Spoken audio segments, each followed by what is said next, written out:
Hi all and welcome to the Truth, Honour and Integrity Show. My name's Thomas Williams and this is From Russia with Love 3. That opening song, The Best Ones Lie. Oh boy, have we been lied to.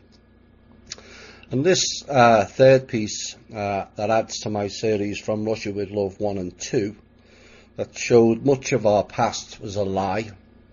His story distorted beyond all reason to fit a political, social, financial and religious programming on the surface, but on a deeper level this was an off-world program of such epic proportions that it's barely believable on a human level in its scope, length or the depth of it, and that has left many on this planet mentally comatose.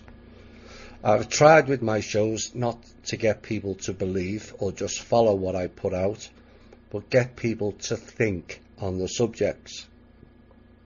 Thinking on these things has been bypassed by so many of the people around the world due to clever programming and our base level naivety. Many people struggle with believing anything to do with off-world here, as it's considered outside of the norm. The norm, or normal, is another directive program of what is considered correct or not, and is ultimately a control system. Many people struggle with the facts, the levels these people will go to engineer a program that at its base level was control, top level was a full-on harvesting program of us all. Any attempts to lift humanity out of its slave comatose state and enrich or enlighten humanity was met with swift retribution. That echoes through the very core of your vessel, spirit and soul. Many people struggle with the fact of the levels of acts and behaviours perpetrated could be possible, but that's because they apply their own baseline models to all others. We're not all the same. And this failing to recognise the depth of depravity in others has come at a great cost to many humans here, in particular the children. Look at the recent list of crimes many of us have just found out.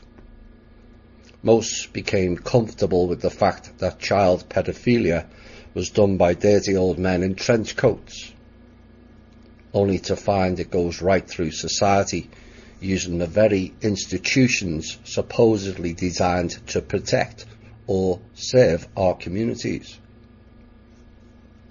like the police, judges, lawyers, child protection services, social services, governments, hospitals, doctors, nurses, mental health, secret services and agencies, charities and the church.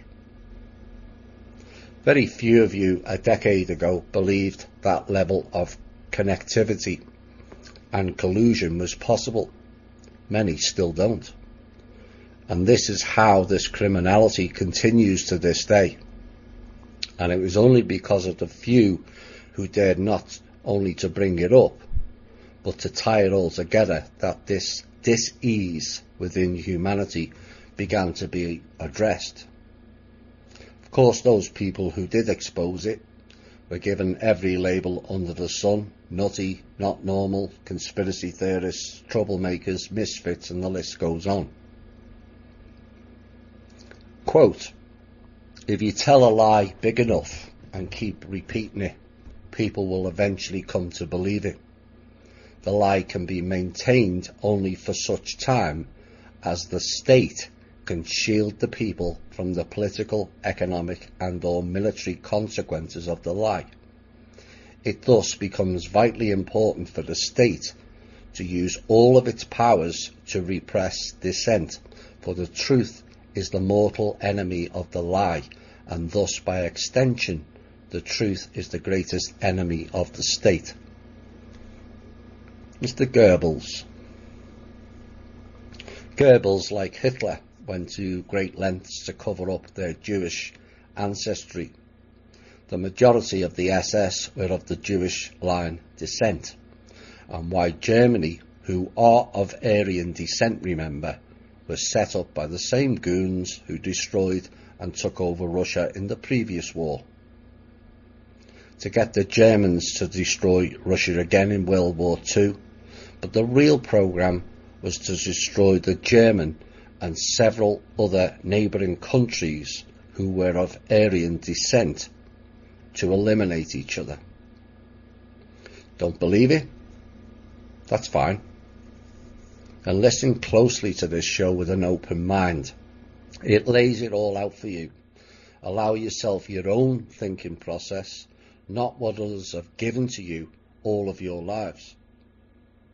We've all been fed a diet of bullshittery from the day we were born or arrived here.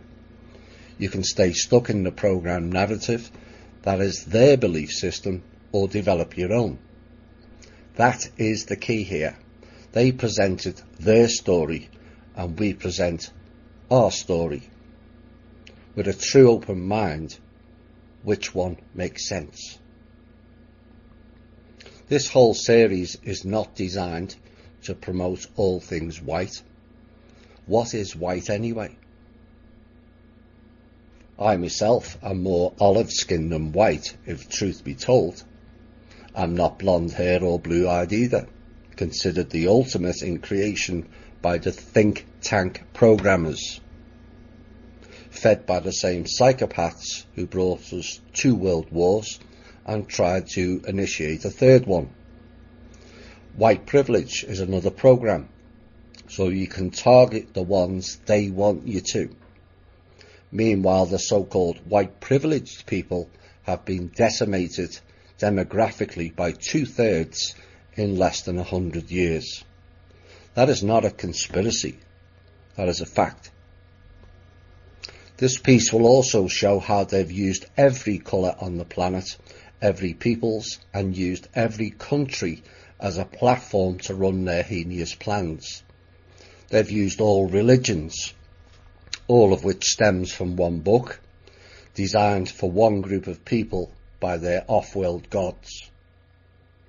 The things we will be covering tonight is several-fold, of how the Kalimar peoples who were taught by the Anunnaki, who became the human form of control here, morphed into the cult of Amun-Ra, then into Hebrewism, the Greeks, and then Rome into Catholicism. It will show that Israel is really a cult of Egypt. Both the Draco Anunnaki and the Hebrew people are known as the chosen ones. Noah, Moses and Abraham were all their disciples, not ours. They were thrown out of the Garden of Eden and exiled to Egypt. How they created another cult there and ultimately spread throughout Europe and eventually the Americas.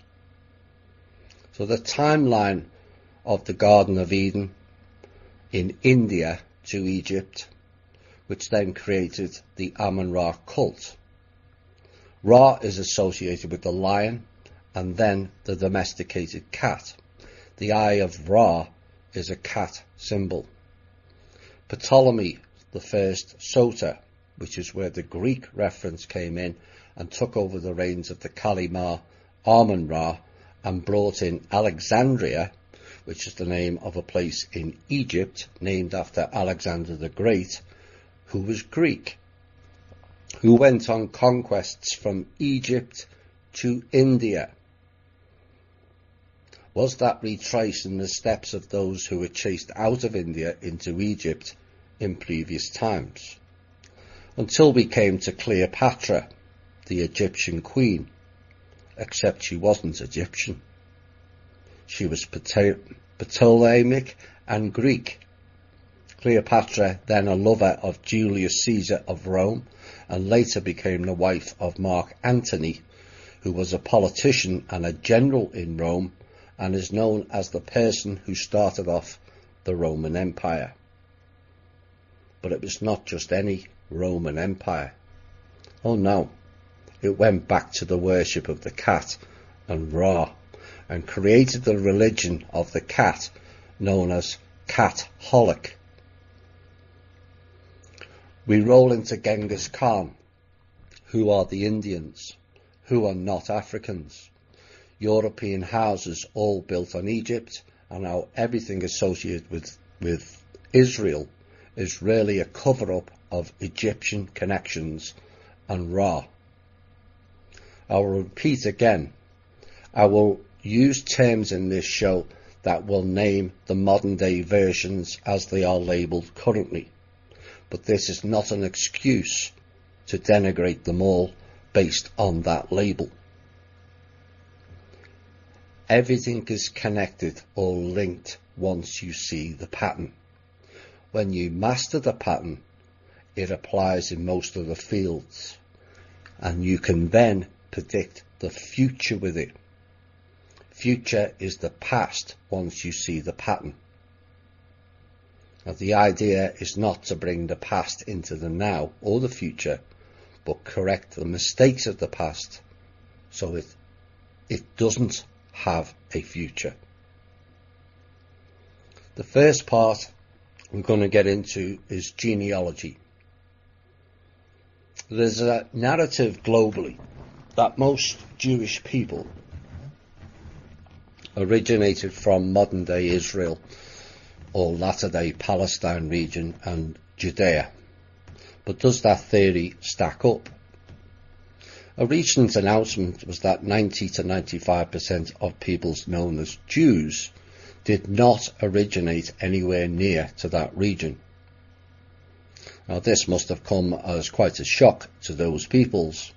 For so long they have believed that they are an integral part of the Holy Book and subsequently the Holy Region, when they have been played all along.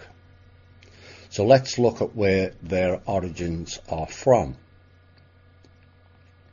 There is no doubt about the easternmost subfamily, which consists of the languages of Iran and the Sanskritic languages of India. Key connection. To these, the name Aryan or Indo-Aryan is commonly applied. This word, which occurs in both Old Persian and Sanskrit, has the meaning of noble. That's not a title of nobility, it's a state of being noble. And was a common enough way for peoples to designate themselves in the past. Now, the name Iran, in the ancient form Aryana, means the land of the Aryans. In the Sanskrit form Arya means man. That's why the continent was called the Arya, and was used from early times to designate the worshippers of the Brahmanic gods. Now, the term God or gods back then does not have the same meaning as it does now. It just means higher evolved beings. They're not your God. They're just higher evolved beings. In other words, they have completed several soul growth cycles, and not necessarily just the earth-based one either. Now, the concept of Brahman is posited as that which existed before the creation of the universe, which constitutes all of existence thereafter, and into which the universe will dissolve into. So it's source. Source is everything, including you. Now, Brahmanism refers to the religion, which it's not, that had expanded to a region stretching from northwest subcontinent to the Ganges Valley. That's key for those who have listened closely to parts 1 and 2, because that is the location of the first Garden of Eden in India. As a side note, India at a later date was called the Raj for British rule. But is it Raj? Bear in mind the letter J was not introduced until 1400s, possibly later. Or is it Ra, as in Amun-Ra? Now, Britain gave up control of India and the Ra, or Raj, in the very same year as Israel was created, is Ra-El. El means God. Coincidence? You choose. In 2006, a study by Bihar, based on what was at the time high-resolution analysis of the haplogroup K mitochondrial DNA, suggested that about 40% of the current Ashkenazi population is descended matrilineally from just 4 women, or founder lineages, that were likely from a Hebrew Levantine mitochondrial DNA pool originating in the Middle East in the 1st and 2nd centuries. Additionally, it was suggested that the rest of the Ashkenazi mitochondrial DNA is originated from 150 women, and that most of those were likely of Middle Eastern origin. In reference to specifically to the haplogroup K, they suggested that although it is common also throughout Western Eurasia, which is India, they were trying to prove that it was only in that region, when the likelihood is it came from India. The observed global pattern of distribution renders very unlikely the possibility that the 4 aforementioned founder lineages entered the Ashkenazi mitochondrial DNA pool via gene flow from a European host population. Very unlikely. And a 2014 study found that Ashkenazi Jews display a frequency of the haplogroup K in their maternal DNA, suggesting an ancient Near Eastern matrilineal origin, as in India. Not European, not Middle Eastern, or Mediterranean. Look like an Egyptian, eh? Let's see where the next part takes us. So they cast out of the Garden of Eden in India to Egypt, and they left India and went to several countries, all now known as the Istan countries. Istan means browning, a clue to the skin colour from white to brown. 200 years later, they arrived in Egypt, having been thrown out of every Istan country along the way due to bad practices and the subjugation of the native peoples of those countries. Now, Egypt, within the same century, developed a new cult by these same peoples called the Amun-Ra, which is where the term Sunday comes from, and called the Sabbath by the Jewish peoples, Ra being the solar god, sun day. Now, what is the most common term of Egyptian rule? It's the word Pharaoh. Pharaoh means great house. Now remember what was written in the book of the prophets, O ye house of Israel. It was these same houses that went through Europe later and to rape, pillage, murder and sacrifice so many of us. Let's look to see if there's a common link of Egyptians' Amun-Ra cult and the modern day Israelites. The term Pharisee, a member of an ancient Jewish sect, distinguished by strict observance of the traditional and written law, and commonly held to have pretensions to superior sanctity. Sound familiar?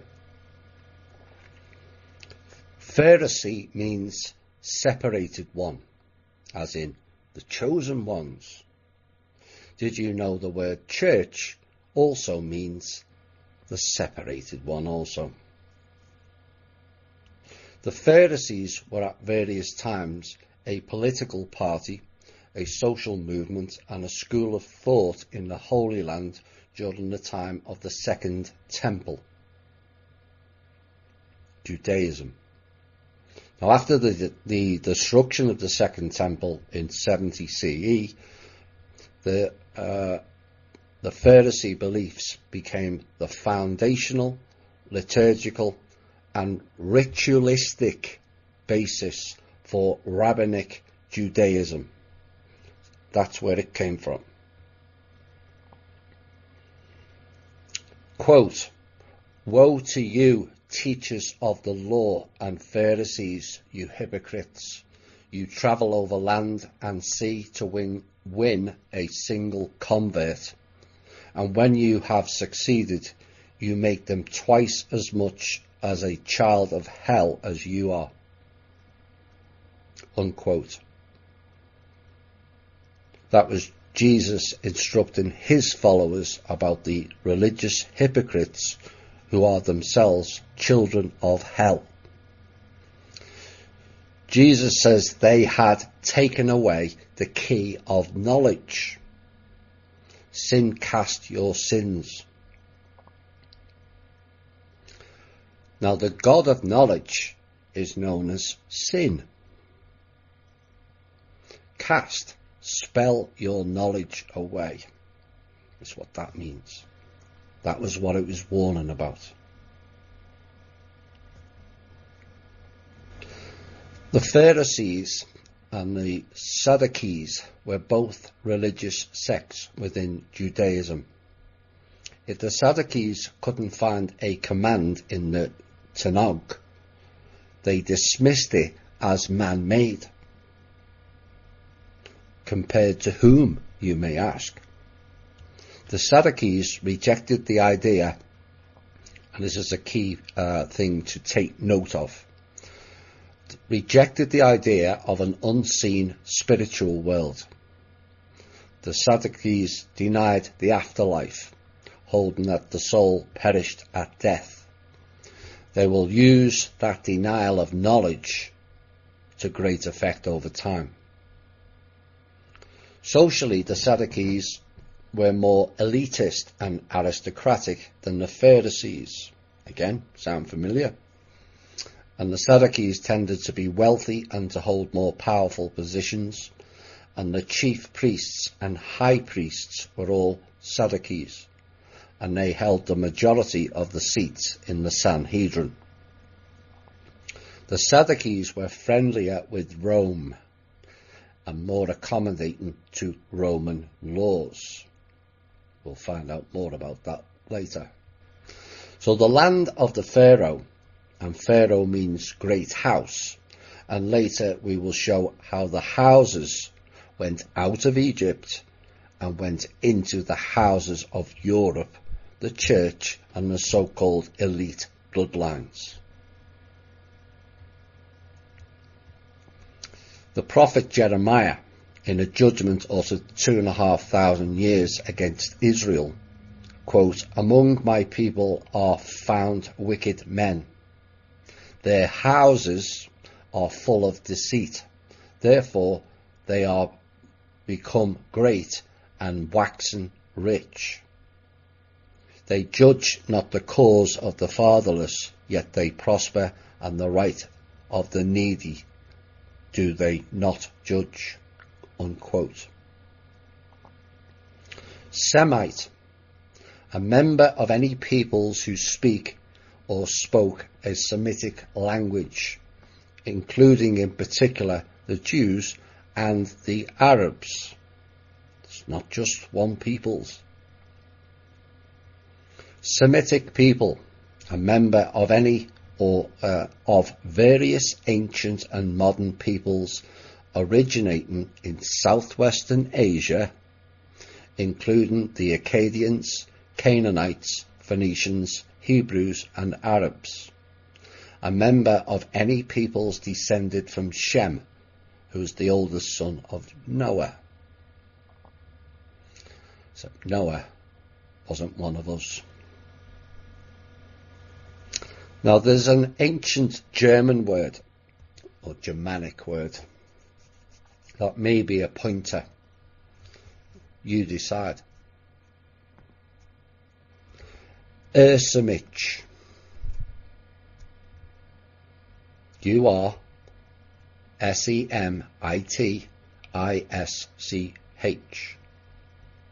Semitish, which means Proto-Semitic.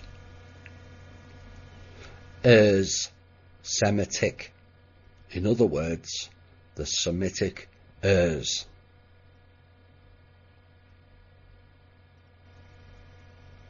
The Urs came from Russia, not Israel. So did the Semites. So the Sadducees denied the unseen spiritual world and yet worshipped Amun-Ra. And as we have pointed out in several shows, is how the system changes names. Sometimes it's just a vowel, other times not. And you will see further examples of this in the next section. They blame translations and local dialects, but there's far too many of examples of the control system using this to deflect who is who and also what is what. Like Bauer became Bayer, which is Rothschilds. Several examples. Ammon, A-M-O-N, also Ammon, A-M-O-N, and also Nahum, N-A-H-U-M, was a demon. Is a Marquis of Hell who governs the 40 infernal legions. Ammon is a demon and the Grand Marquis of Hell and the seventh spirit of the Goetia. G-O-E-T-I-A. Goetia is the practice of conjuring demons specifically related to King Solomon. Ammon became Amun, became Amen. It is a calling sign and a worship of Ra. And why it's said on a Sunday. The Pharaoh Mentuhotep, ruling the Upper Egypt, was seeking for reunification of the country, subjugating the Lower Egypt, and as a result a single religion was formed, and the merger of the two cultures of Amun, who was a demon spirit, and Ra, the sun god of the Egyptians. So it combines the two gods, God Ra, mentioned above, and the god Amun, who is the supreme god of the upper realm. Now, in order to unite peoples back then, priests have given new supreme deity common features of both Amun and also Ra. At the initial stage, the sun god Amun-Ra was still depicted as in the image of a big cat and was the patron of these animals. So now we have the rise of the cat and its programming, and this next piece will lay it out. Egyptian god Ra and the goddess Bastet looked at the world through cats' eyes, and people could make their prayers heard via cats. Now, according to the Book of the Dead, the eyes of Ra changed depending on the time of day. The eye of Ra can be the sun or the moon. Some will worship Ra, the sun, and some will worship the moon. In fact, all Jewish religious holidays are moon-based. All of them. Of course, cats, as we know, can also do this trick too. In bright light, their pupils constrict becoming almost invisible slits. Now, Bastet first appears in the 3rd millennium BC, which is significant, where she is depicted as either a fierce lioness or a woman with the head of a lioness. But that changed. 2,000 years later, during the 3rd intermediate period of Egypt, which is 1070 to 712 BC, Bastet began to be depicted as a domestic cat, or the cat-headed woman. Herodotus also relates that many of the solemn festivals held in Egypt, the most important and most popular one was celebrated in Bubastis in honour of this goddess. And each year on the day of her festival, the town was said to have attracted some 700,000 visitors, both men and women, but not children, who arrived in numerous crowded ships, and the women engaged in music, song and dance on their way to the place. Great sacrifices were made, and a prodigious amounts of wine were drunk. Wine, spirit. More than was the case throughout the year. Now this accords well with Egyptian sources that prescribed that lion goddesses are to be appeased with the feasts of drunkenness. And you all know what alcohol does.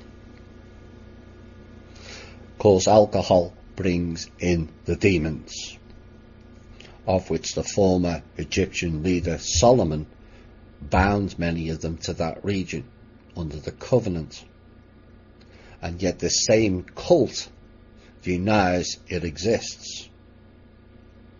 The afterlife, the demon spirits, the spiritual world. It's another common theme, is it not?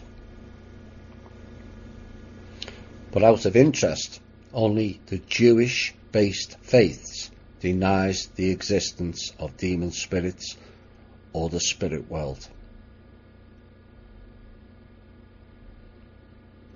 The killing of a cat in ancient Egypt was punishable by death or a huge fine.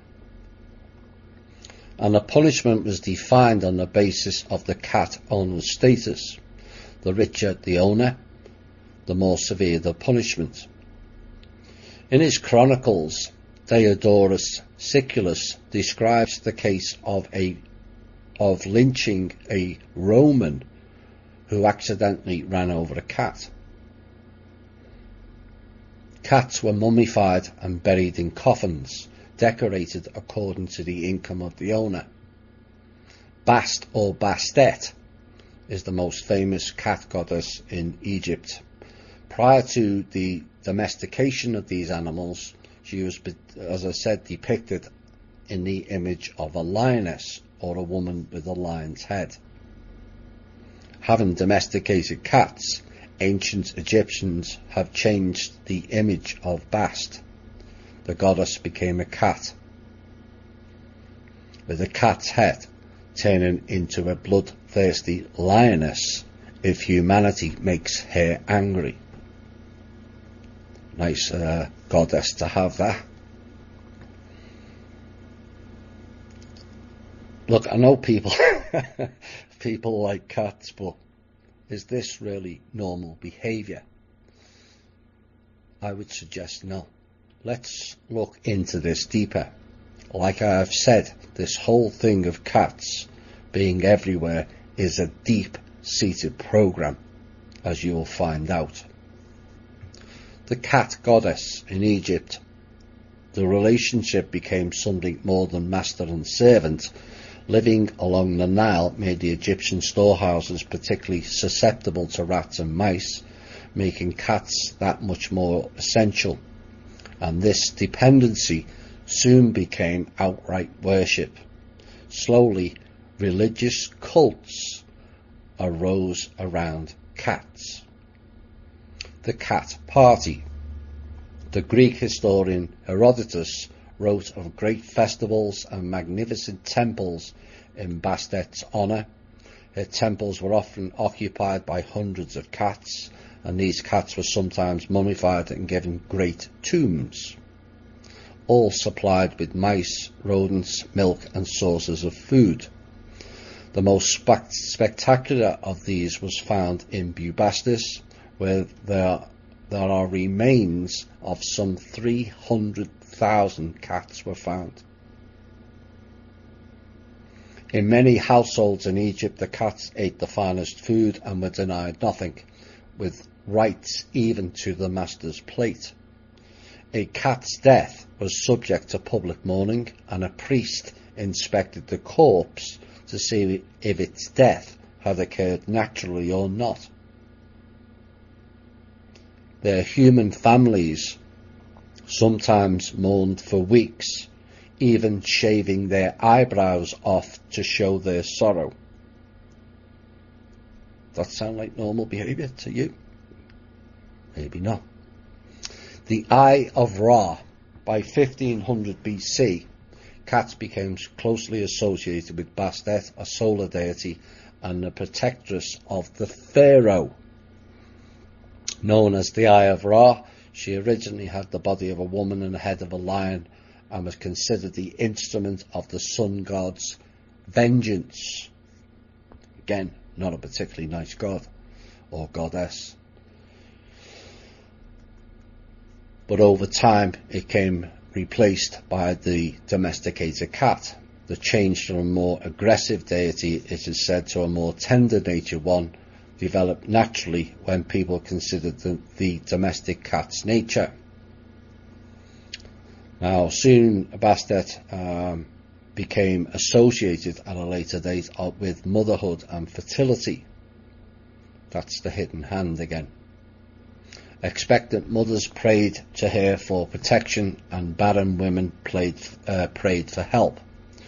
Sometimes, however, even centuries later, Bastet was represented holding a lion's head at her side, suggesting the ferocity that lay buried in her subconscious, similar to a domesticated cat. She was beloved all the same, and soon the most pleasant and joyful aspects of Egyptian life were placed under her protection. The sunrise, music, dance and pleasure, as well as family, fertility and birth, all fell under her domain. Criminal cats. Perhaps this association with sexuality that led to some serious problems for the cats in many European countries during the Middle Ages. Although cats are not mentioned in the Bible, superstitions sprung up around them.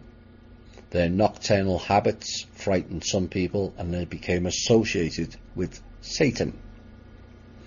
Cats were often accused of killing children by sucking out of their breath, and they were sometimes tried and convicted before a judge, and even sentenced to death.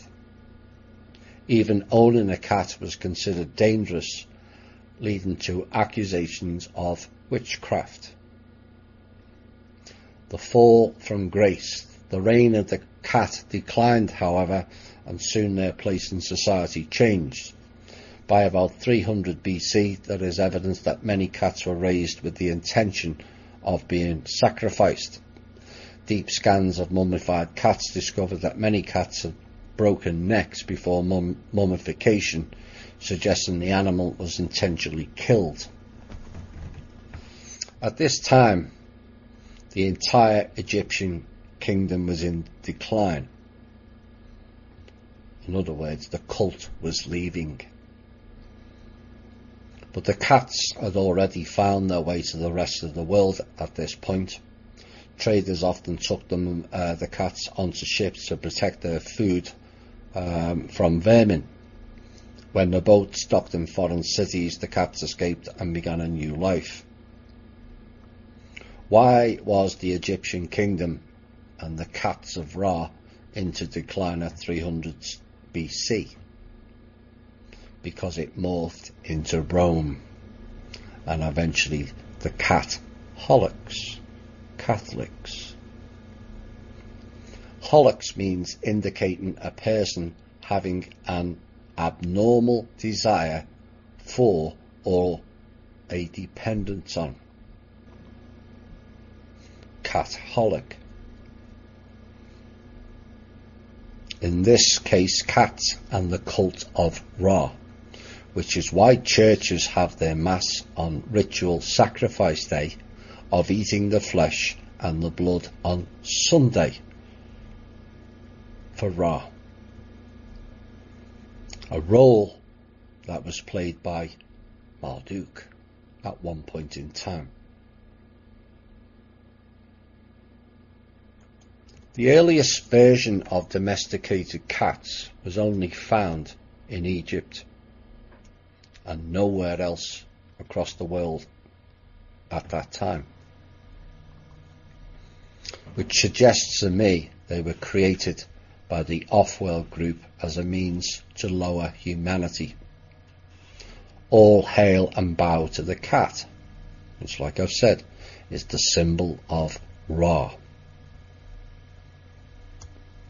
Domesticated cats have no direct lineage to the big cats.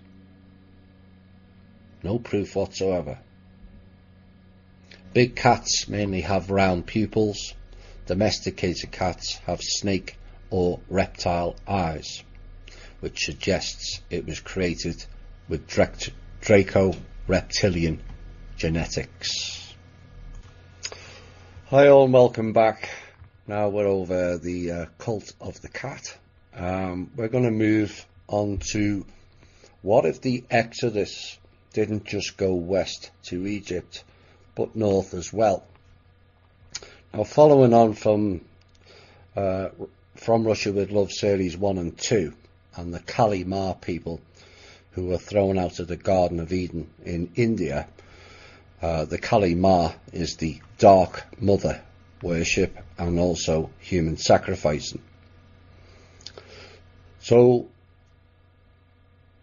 something got me thinking on that, and it led into this piece, which I have covered before, but I have extended.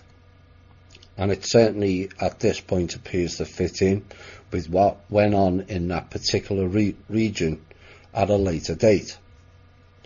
So what if along the way of the Exodus, some of those discarded did go north out of India as the others exiled went west towards Egypt? Now, the ones who went north over a period of time raised a vast army, because if you go directly north out of India, you will reach the land now known as Mongolia, which of course is famous for the wars further north and west of that region, and the entity known as Genghis Khan, who went on various conquests against all and sundry, we are led to believe, but I now suspect it to be against one group of peoples only, the Rus and the Slavonic Aryans. The name Khan is the Asian spelling of Cohen, Cohen being one of the Ashkenazi Jewish line and related to Noah. He, who, let's not forget, was given the heads up about the flood from the so-called gods, of which I believe Noah was from that group. So we had the Khazarian Jews who fled west, and the Ashkenazi Jews who went north, and their leader in the 1200s was Genghis Khan, who it is suspected was not fully human either, given some of his exploits and or antics. Now, Genghis Khan attacked the north and the so-called barbarians, but the reality is those barbarians were far more advanced than anything on this planet before or since. And the reality is, due to several attacks over time, starting 110,000 years ago, there was the war 7,500 years ago, of which a great wall was built by the Rus, not the Chinese. now known as the Great Wall of China. So is there evidence that backs this up, that the Rus built the Great Wall? Yes, the defence posts are facing the wrong way for it to have been built by the Chinese. That evidence can be found all along the wall. Also look at the construction of it and match it with other construction right round the world. It is Rus, or the more modern day Tartarian,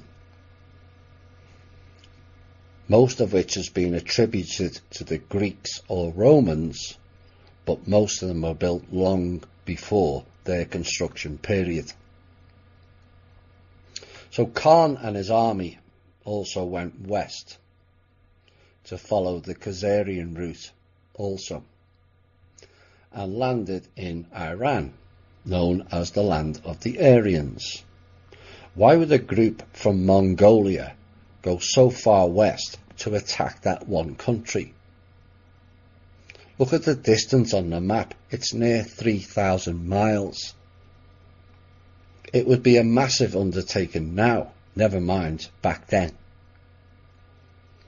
So Khan, or Cohen, arrived in Nishapur in Iran, which is close to R2, and Nishapur, which is on Lake Irma, all close to the Caucasian mountains, which means white. R2 and Lake Mia is the clue, like the Al Mountains and the original Jerusalem, which was Jerusalem in Russia. This was another region. Now, means the original or the earliest. So Khan arrived in Nishapur and in one day slaughtered 1,768,000 people in the land of the Aryans. 1.75 million people in one day. And that place is not too far away from the original Kingdom of Manna, I might add, which was also in Iran. But do you think it's possible for a load of people on horseback with spears, bows and arrows and swords to kill that many in one day as recorded? No. Khan had advanced weaponry and was given help by the dark off or in-world forces, is the more common sense thinking answer. Now, to many, that will be seen as not possible, but that is because they only think advanced weaponry is a last century invention. It's not. When archaeological evidence right across the Middle East shows extensive radioactive fallout layers from thousands of years ago, proving a nuclear war back then. And the little-known fact that Russia was attacked by nuclear weapons in 1812 could well tell a different story. Now, the ones who were exiled out of the Garden of Eden, modern-day India, to Egypt, it appears, as we stated earlier, at the same time as the rise of the cult of the Amun-Ra. Again, they are Hebrew deities. Amun means the hidden, and this entity who wasn't even here in form at any stage is worshipped by most religions when you end the prayer with Amen. Again, the Amun-Ra followers did rituals and sacrifices as they did back in India, and it spread throughout the world. Amun-Ra came from the Mount Zion region, which is where the modern-day term Zionist came from. Hence the book, which the system tries to deny exists, but in reality it does, The Protocols of the Elders of Zion, which is a book about Jewish world domination It's all there if you look and connect the dots. Now, Jewish is the latest label used and designed to create divide and conquer. Replace Jew with dark forces of the dark where necessary. Not all of them.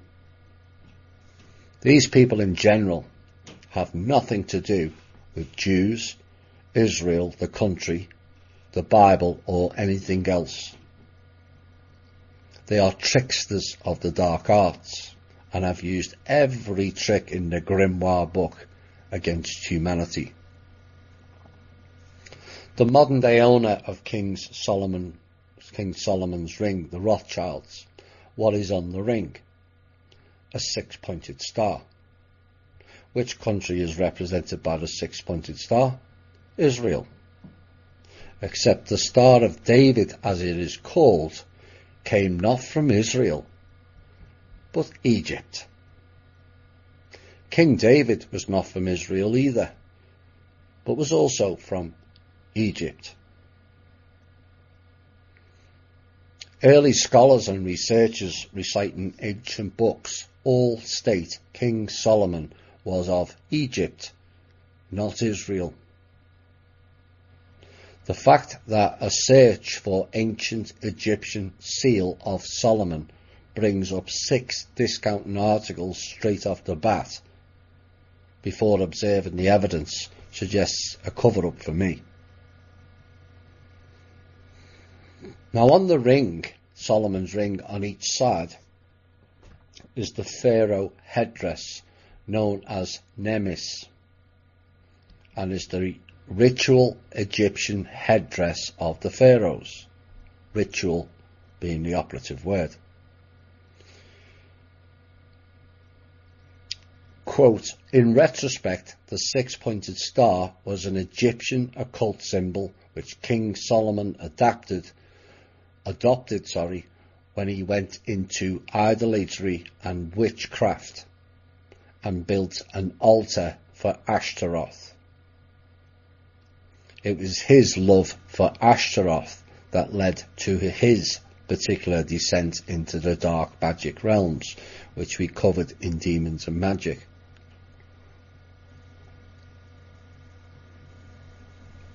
Now there's a book, Ireland, the land of the pharaohs. It spoke of the exodus of the teachers out of Ireland to Egypt. Why? To teach. Why Egypt? Because they were the Kalimar peoples. Why Irish? Because they have blue eyes, and some of them were of Aryan stock. Next section, Solomon, Ra, Hebrew and sacrifice.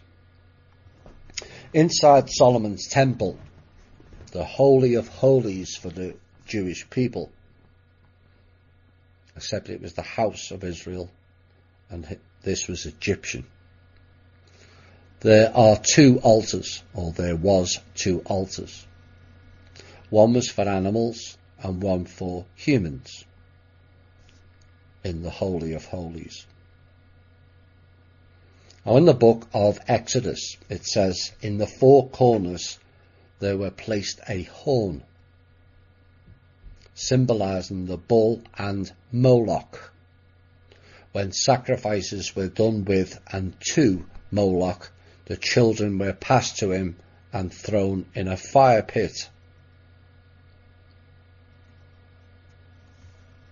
In the temple, one pit was called the brazen altar, which was a fire pit. And this is where they sacrificed children and adults, as referenced by this piece. Quote, you may remember that King David's son, Adonijah, went into the temple and took hold of the horns of the altar in an attempt to escape the wrath of Solomon, the new king of Israel. It should be noted that it also worked for him. Solomon spared him as he hung onto the horns of the altar and asked for mercy. Unquote. The word that is ordinarily translated as altar in the Old Testament comes from a root word that means to sacrifice or to slaughter. So in a literal sense, the altar was a place of sacrifice or slaughter. Now, it had other names given it to it in the Old Testament. It was sometimes called the brazen altar.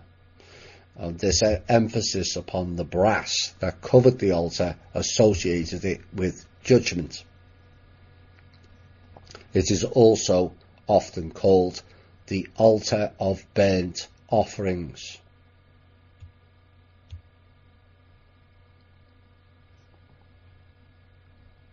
It should be noted that Solomon was the king of the house of Israel, not the country. And this is where many researchers have been led astray. All these are representations of Egypt, not Israel. Even the pharmaceutical symbol RX is a representation of Egypt and the Eye of Horus. The winged sun disk is the wings of Horus and the omnipotence of the solar god Ra. Hence the plethora of solar representations in many of the adverts and corporate logos. All of them are worshipping Ra. The Twin Towers, Joachim and Boaz, were initially in Luxor, Egypt, as obelisks, another symbol fest, as they are now anchored all around the planet. Same worship. The five-pointed star hails the Pentagon and the main centre of Freemasonry in DC is the Order of the Eastern Star, another reference to Egypt or Sumer. In France, you have the Louvre, a pyramid. The Statue of Liberty, which was built in France by Freemasons, is exactly the same height as the Pyramid of Giza. These are all the hidden representations of the fake gods out of Egypt and also Sumer. The Star of David is the symbol of Israel, we're told. But in Hebrew, it actually is called the Magen David, or the Shield of David. And it is unlikely that the King David's shield actually looked like the current modern day emblem, as it is actually a relatively modern in its association with the Jewish people. Although the Magen David was mentioned as early as the 12th century, it was not generally recognised as a symbol of the Jewish community until the 17th century.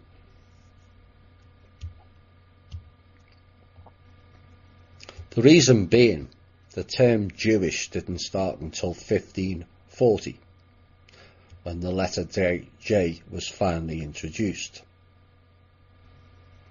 Iudeisc. It was before then. And if that was the case, why wasn't those terms used in the Bible and other ancient scriptures? The initial terminology attributed to being Jewish was 1600, and it was used in reference to extortionate money lending. That was the first reference to Jewish people. Extortionate money lending. Seems like the Rothschilds were not popular back then. You know. Today we see the blue Magen David on each flag that flies proudly in the nation of Israel. But in Israel, it's often to see the symbol in a different colour. It's red.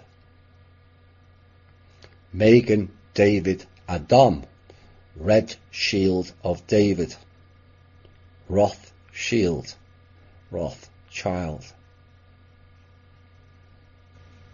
And it's Israel's national emergency medical disaster ambulance, and no surprise, blood bank service. Another example is described in the Out of Zion section, which features an article on IBM's, IB Marduk, remember, software that masks sensitive subscriber data, noting that its Israeli developers named it Megan. Remember, IBM stands for IB Marduk, aka Ra. Now, the actual Israeli flag symbolizes the lands promised to Abraham. And no, it's not just Jerusalem either. The two blue lines on the flag symbolize the two rivers, the Nile and the Euphrates, and all lands in between. Now, the Nile region goes down to what is known as the Great Bend, which is 33 degrees. Getting a picture now? And it then goes across to the bottom of the Euphrates, which borders Iraq, Iran, and Kuwait. Now, the lands in between encompass Egypt, Saudi Arabia, Palestine, Lebanon, Jordan, Syria, the western side of Iraq, and southern Turkey. Caliphate, anyone? All regions where there has been or is recent wars, except Egypt, due to them being the descendants of the Jewish peoples, and Saudi Arabia, who are the main funders of the country now known as Israel. Who runs Saudi Arabia? The House of Saud. The house, the Pharaoh of Saud. You getting the picture now? Now, I don't wish, and I genuinely mean this, to denigrate any Jewish person. But let's look at things rationally here. Why there's so many gaps in the knowledge? Let's take the Bible and its use of the letter J and the names. How can it have so many with the letter J when it was not used as a letter before the 1600s? Job, John, Jehovah, Joseph, James, to name but a few. But the most famous name on the planet is probably Jesus. Why have they changed his name? Now, as a reference, who are the ones who switch names the most? We've covered it many times in the shows. The Jewish and the Germanic peoples. Not Germany, Germanic. Bauer becomes Bayer. Elizabeth Saxe-Coburg Gotha becomes Windsor to hide her roots. The list is endless once you look. But what is their obsession with changing their names? Well, the obvious answer is to cover something up. They don't want the general public to see or notice. Like Solomon and his references to Israel,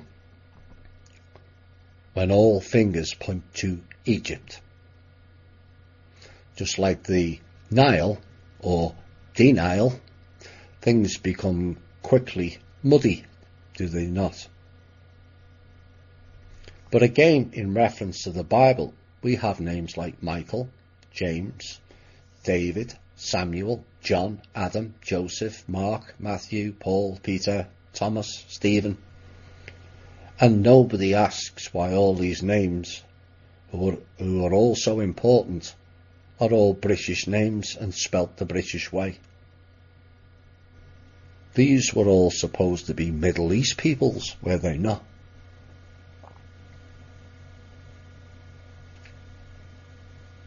I said earlier, Freemasonry is linked into it. Take the double-headed eagle symbol of the Scottish Rite. It's called the Eagle of Lagash. Lagash is an ancient Sumerian city and was the symbol for Ninurta, son of Enlil, who is god of that city.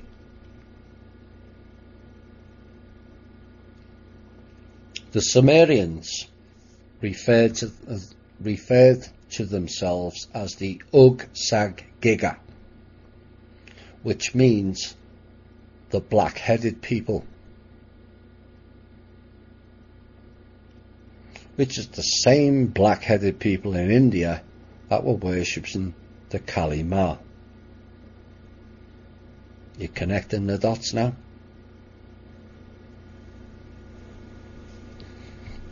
In the Bible, we are told about the exodus of the Israelite peoples for 40 years, of what I think is the Amun-Ra cult, who were thrown out of Egypt, and they were to return, we're told, to the Holy Land, as it is portrayed. And yet, when you overlay the trail of the Exodus on all map searches, none of them lead to Jerusalem, Judea, original Palestine, or modern-day Israel. Where did that Exodus go to? It stopped at a place northeast of modern-day Israel, and the name of that place? Ammon, as in Amun-Ra, as in Ammon, the Solomon demon spirit.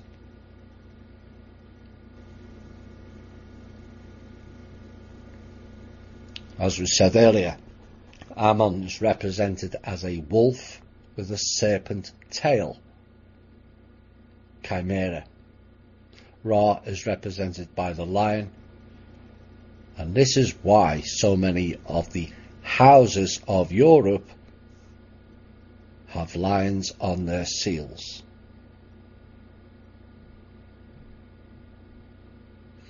England itself has on its emblem 3 lions, which goes back to Richard the Lionheart and King John time period again. The 3 lions represent the 3 houses. England is represented by the Angevin house, the House of Normandy, and the House of Aquitaine. So all 3 lions are representations of houses in France. All single out now. 3 lions on my shirt. Or should it be allez, allez, allez, allez? England's represented by 3 houses of France. Still to this day. Now, interestingly, in the series A Discovery of Witches, a witch was bound in a box by a vampire, and it kept repeating a warning: beware of the blood of the lion and the wolf.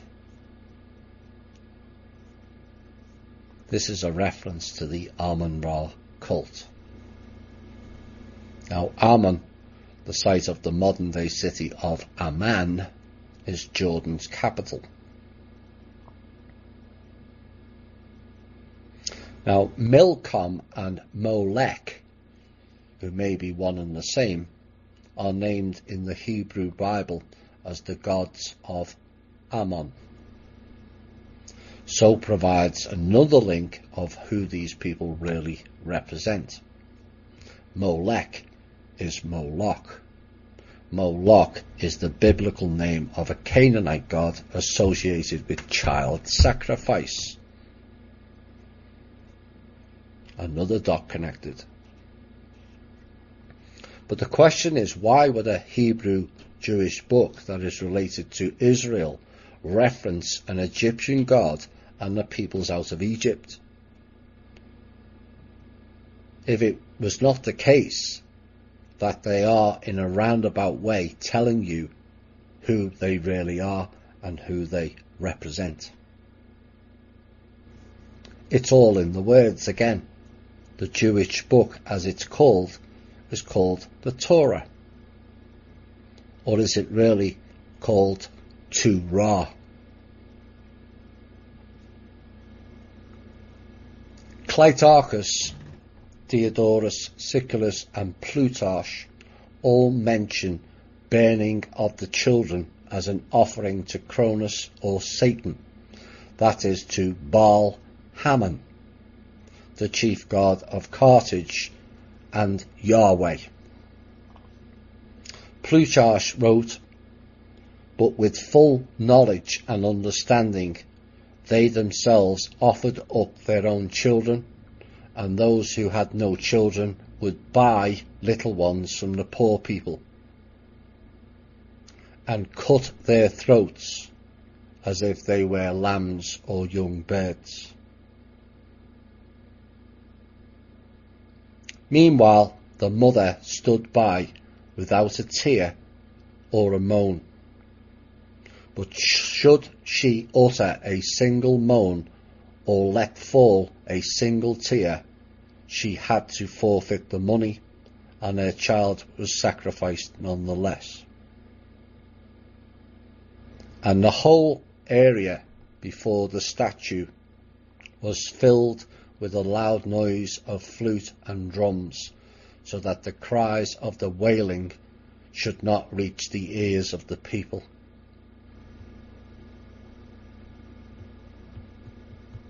Have you ever heard such heinous behaviours in all your life? Sacrificing your children in the name of fake gods, houses, kings and corrupted bloodlines. These people are beyond sick, and subsequently a blight on this whole planet. These people are bereft of any basic human emotions. They think they're above and beyond all and sundry. Sins to them are a pastime.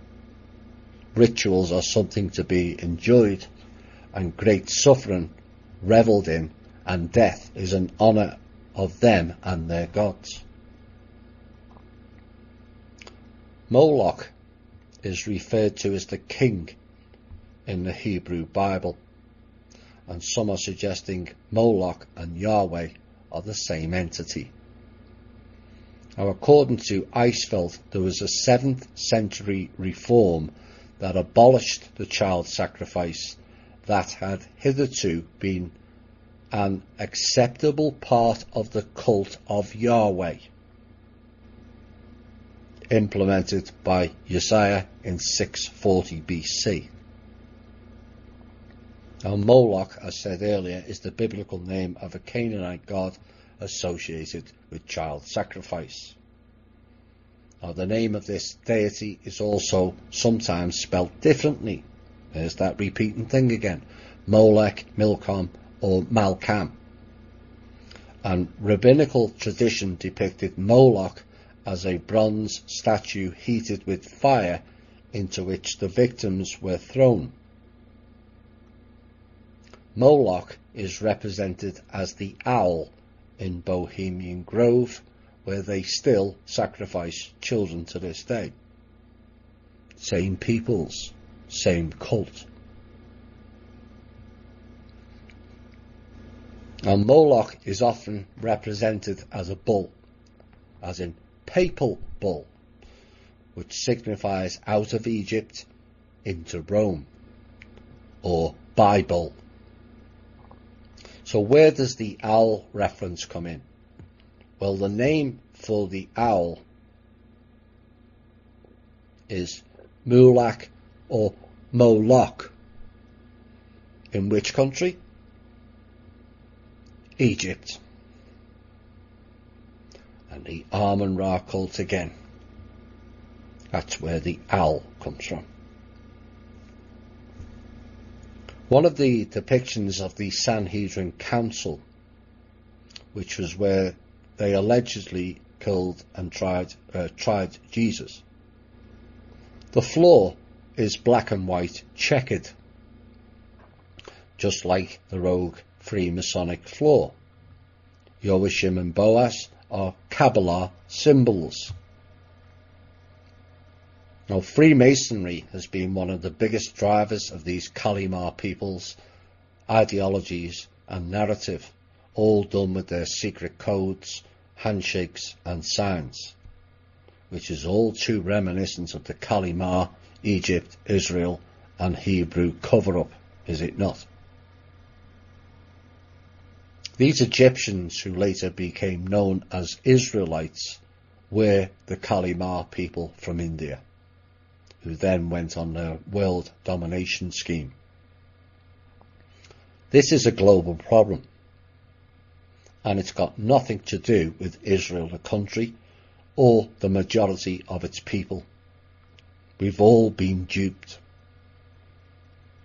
But look at this passage for a clue as to who these people are. Acts 7:37 through 43. This is that Moses, to whom our fathers would not obey, but thrust him from them, and in their hearts turned back again into Egypt. And they made a calf in those days.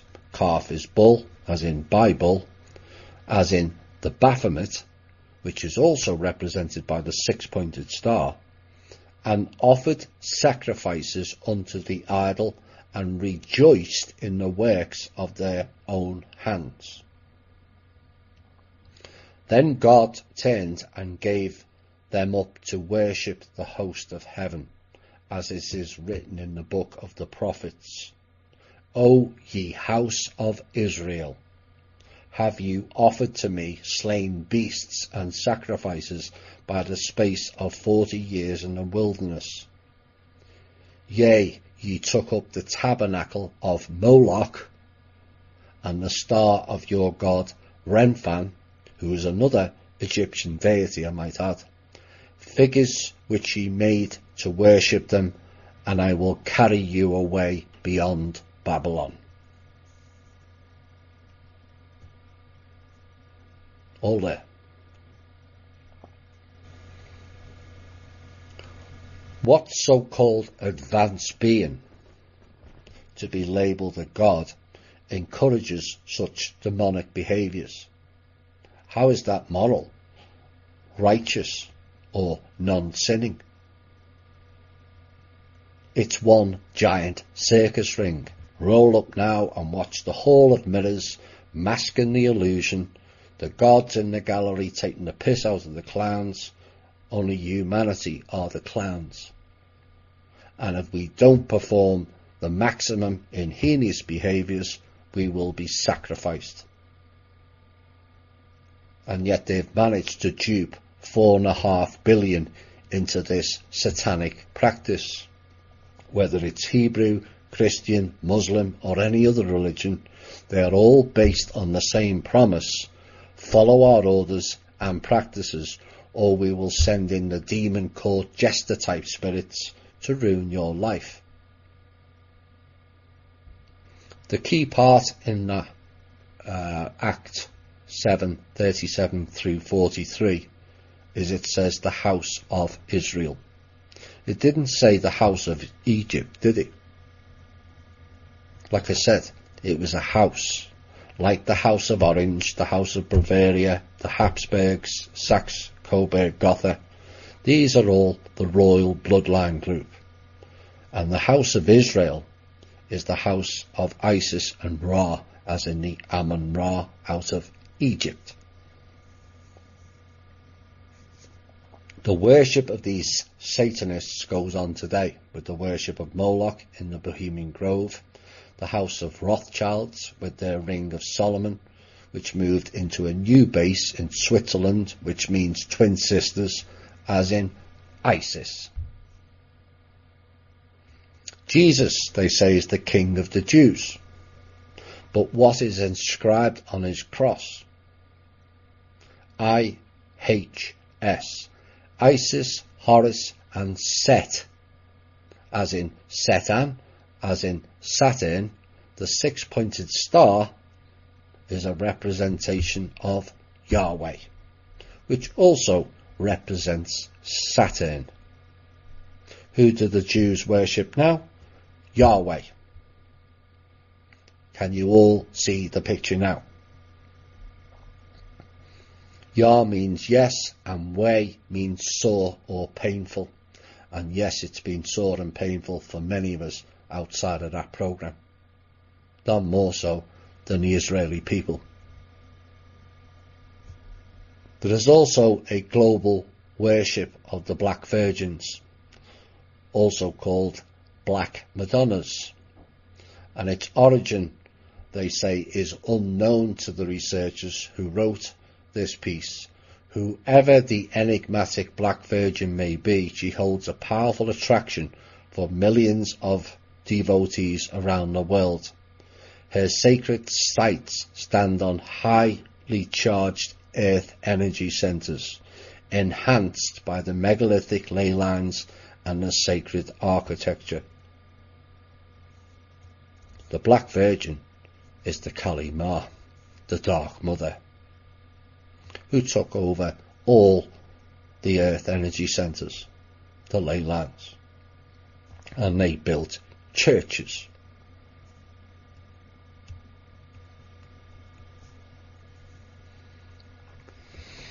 The Grimoire, which is known as the Book of Spells.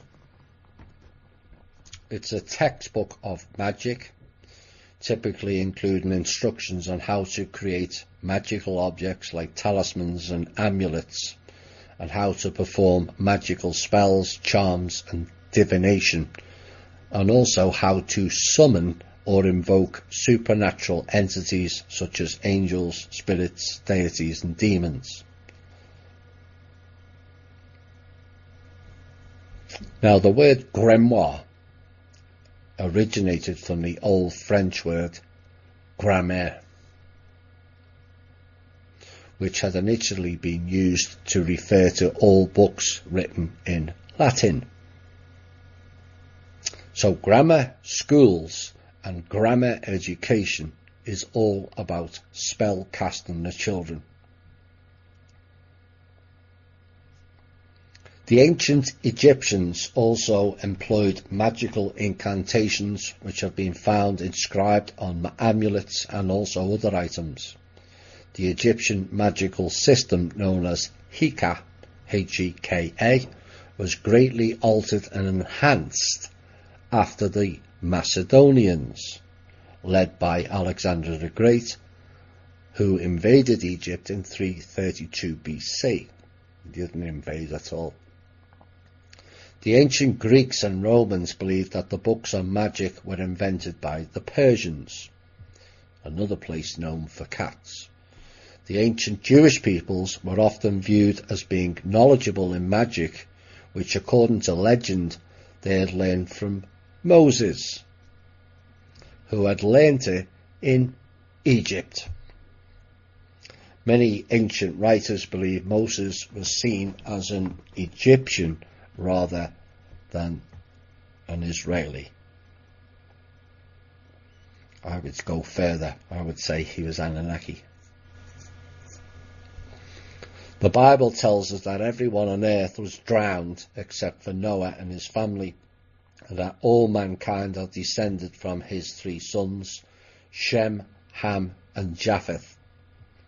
In later times, the idea was widely adopted by the Christians, and to a lesser extent by Muslims and Jews, that the three sons of Noah represented the ancestors of the three major racial or linguistic groups.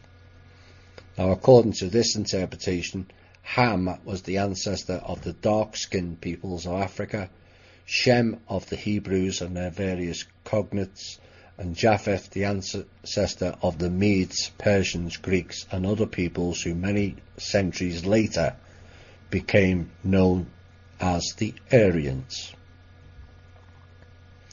Now, the Jewish Sanhedrin narrative states this: for decades after the genetic code of the priestly DNA was broken, and we now know that certain unknown men were father to father descendants of the Khan, or the priestly lineage of the Jews who served in the 1st century temple of King Herod in Jerusalem. And a new dimension came into understanding. Since that day, Jewish Temple Mount leadership have been preparing for the return of the King Messiah, Melech HaMashiach. Is Melech Molech or Moloch? It's that foul or subtle name change again. And the restoration of the temple sacrificial services as directed by Hashem, reference to Shem, the son of Noah, the God of Israel, to Moshe Rabbeinu, Moses our teacher, at the mount called Sinai. This is the same King Herod who ordered the massacre of the innocents, who declared to sacrifice all male children under the age of 2 around Bethlehem. So it wasn't just Solomon, the first temple, who did sacrifices to the children in the temple. It was done in the second temple as well. The Holy of Holies, they call it. Well, holy must have a completely different meaning to me.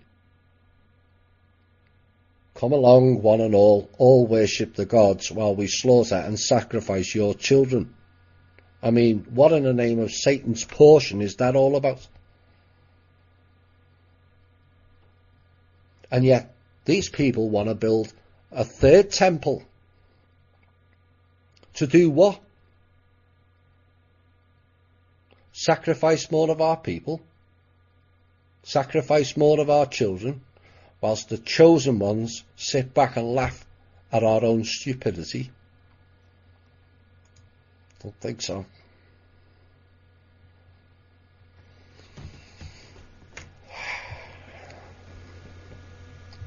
It really is unbelievable. You know, this has gone on for thousands of years. This sacrificial of our children and our people. And they've duped many of us. Like I said, none more so than the Jewish people themselves. It has to stop.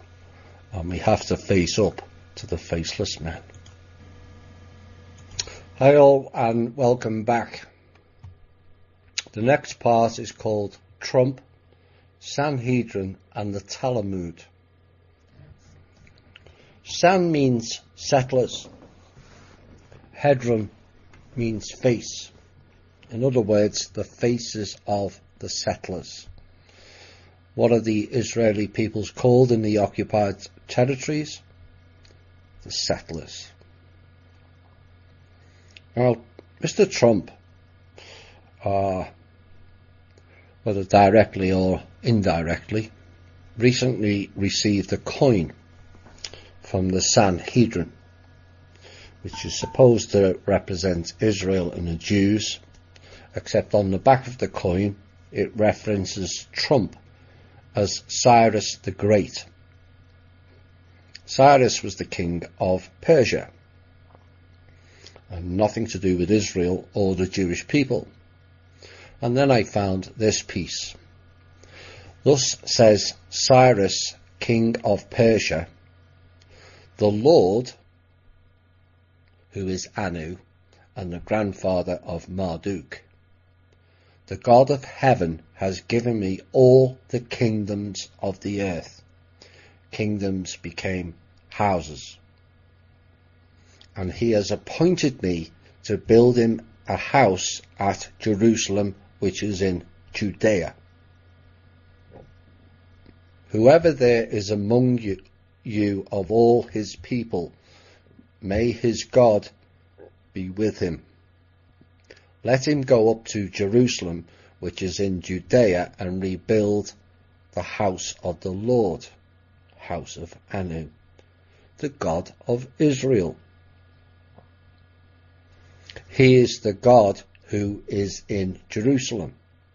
Cyrus the Great proclaimed himself the king of Babylon, king of Sumer and Akkad, king of the four corners of the world, in the famous Cyrus cylinder, an inscription deposited in the foundations of the Esagila temple, dedicated to the chief Babylonian god called Marduk. The text of the cylinder denounces Nabonidus as impious and portrays the victorious Cyrus pleasing the god Marduk, who at one point in time, as I've said, played the role of Ra. Now Cyrus is represented as a four-winged human, just like the Anunnaki Sumerians. And there's a reference to a quote of Isaiah: "Who are these that fly like a cloud and like doves to their windows?" This is the Anunnaki, the Draco. So what do we make of that piece? Did the Lord, Anu, ask him to build a 3-bed, 2-bath detached home in Jerusalem?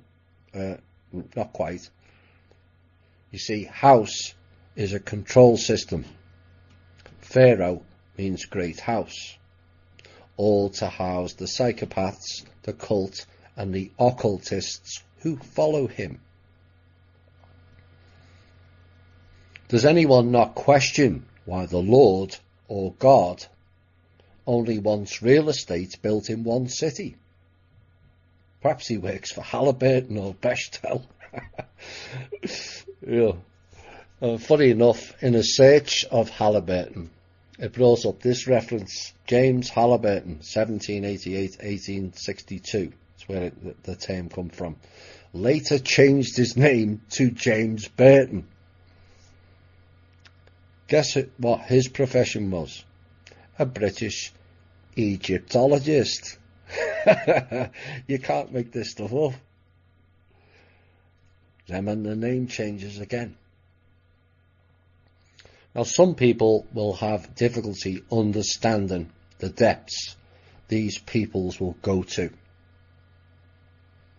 So I'll start this next part with just some of the excerpts taken from the Talmud Hebrew book that these psychopaths follow to the letter, as it will give you an understanding of how these people operate. It lays it all out for you if you're open-minded enough and not blinded by the narrative that's been laid out for us.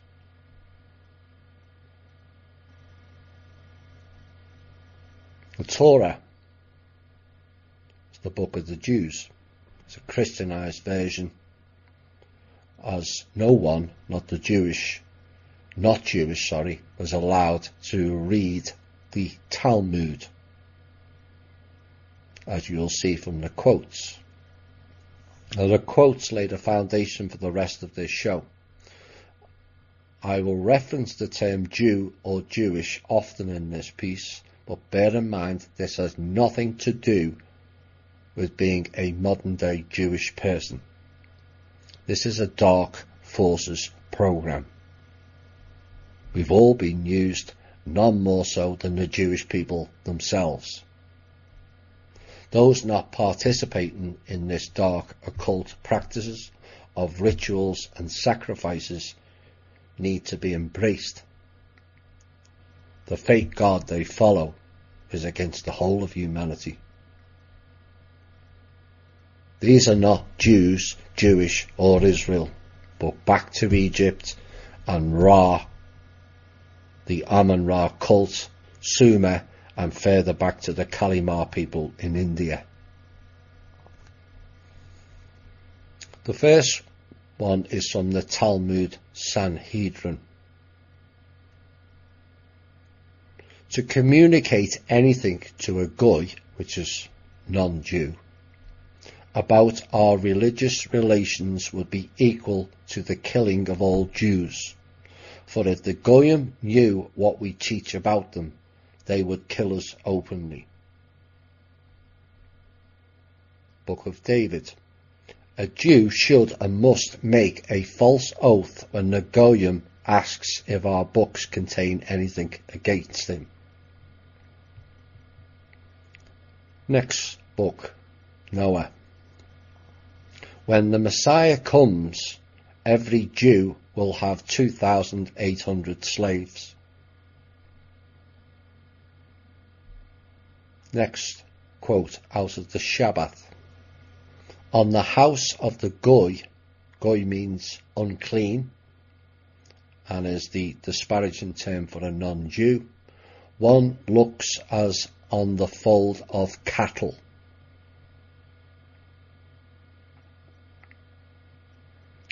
Next quote from the Hamizpat. If it can be proven that someone has given the money of Israelites to the goyim, a way must be found after prudent consideration to wipe him off the face of the earth. Zohar. That the Jewish nation is the only nation selected by God, while all the remaining ones are contemptible and hateful.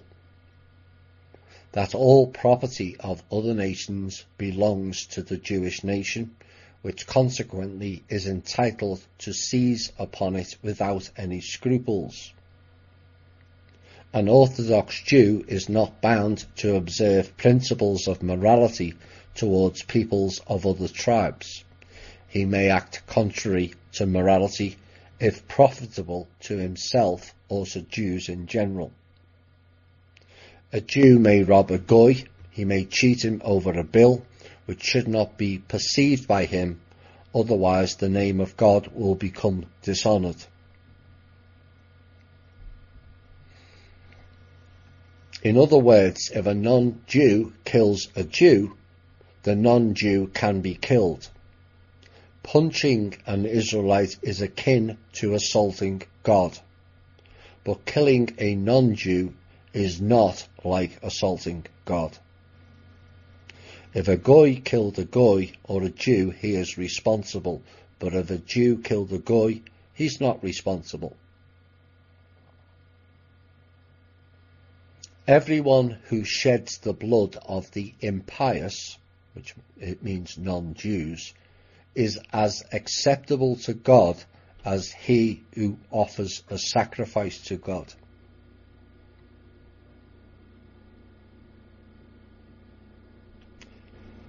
Yalkut.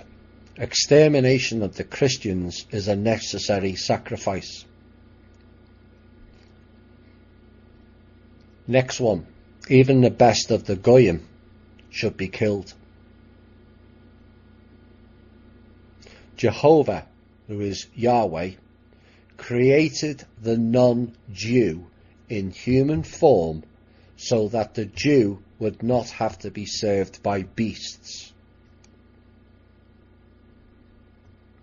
The non-Jew is consequently an animal in human form and condemned to serve the Jew day and night.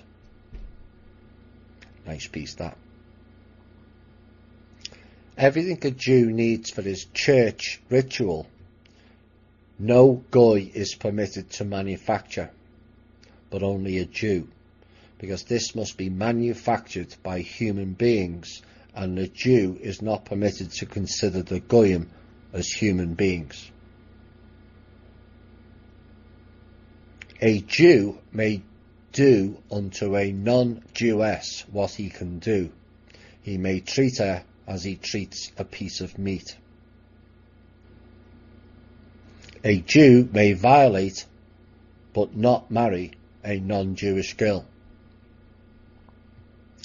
And the last one, if that wasn't enough, a boy goyim after 9 years and 1 day old, and a girl goyim after 3 years and 1 day old are considered filthy. After those ages are passed, it is okay to sexually use and abuse those children, what is known within the circle as pedestry. In other words, glorified pedophilia. That's in God's book. And that's just a portion of it. Now, should we all denigrate Jewish people for reading and believing in this type of, what is quite frankly, disgusting narrative? Not really. The Jewish people have been duped on a massive scale, used as pawns and also the world's pariah. Created all the world's religions via the Talmud. The Torah is the watered down version. And this was all passed on to them by the former control system via Egypt. And in essence, they are victims, but not necessarily fully guilt-free either. It has been passed down from generation to generation and has turned many people against the so-called Jews. Anti-Semitism is often used against people who are critical of their practices, except one important fact is often left out: the Jews are not Semites. Most originate from southern Russia, border countries, and also India. And those people have been used as a political, religious football for many, many centuries now. It's important to remember the truth never fears so much of a cover-up about the Holocaust, the Jewish involvement, and a banning of criticising anything connected to Israel, because it's denigrating their fake God is why, and covering up an insidious program of harvesting, sacrifice and death.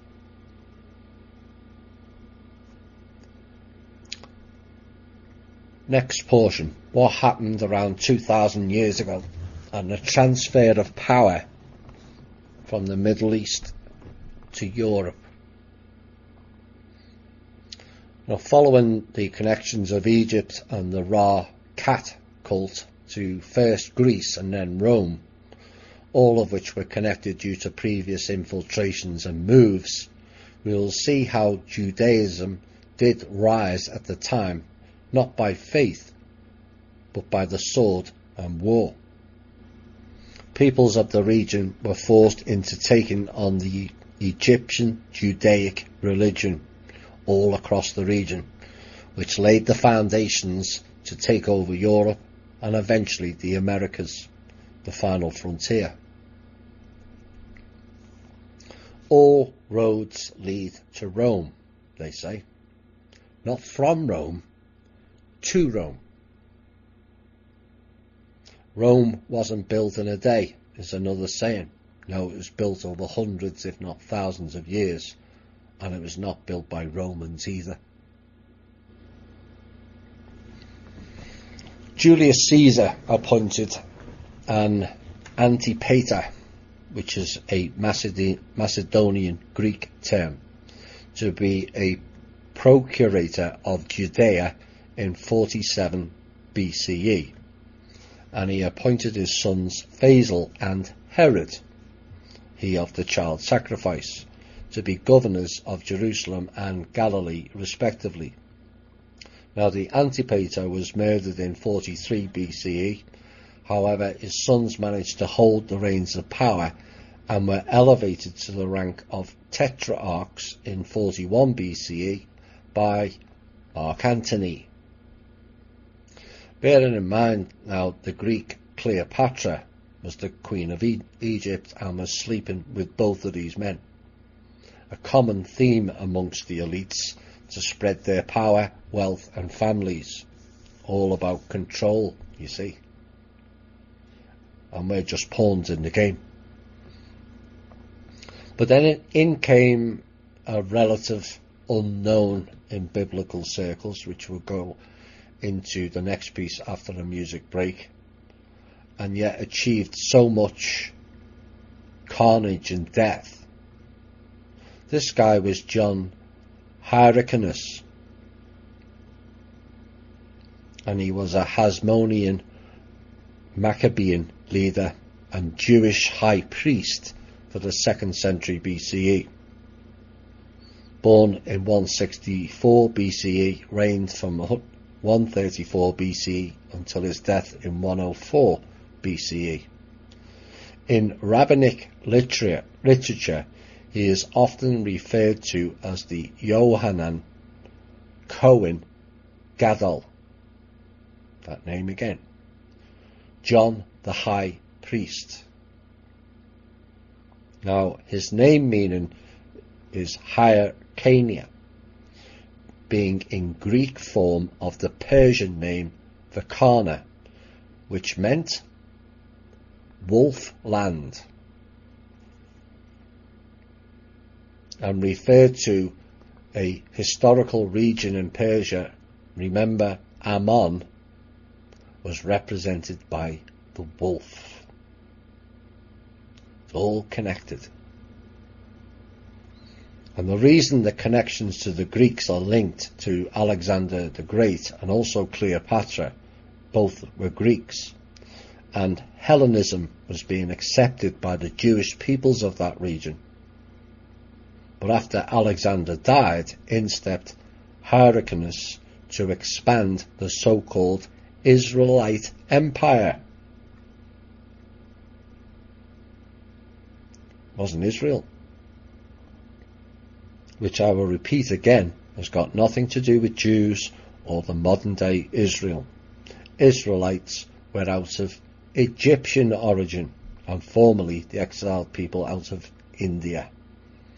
Before we go into the next piece, we're going to have another music break, and this is called When Two Tribes Go to War.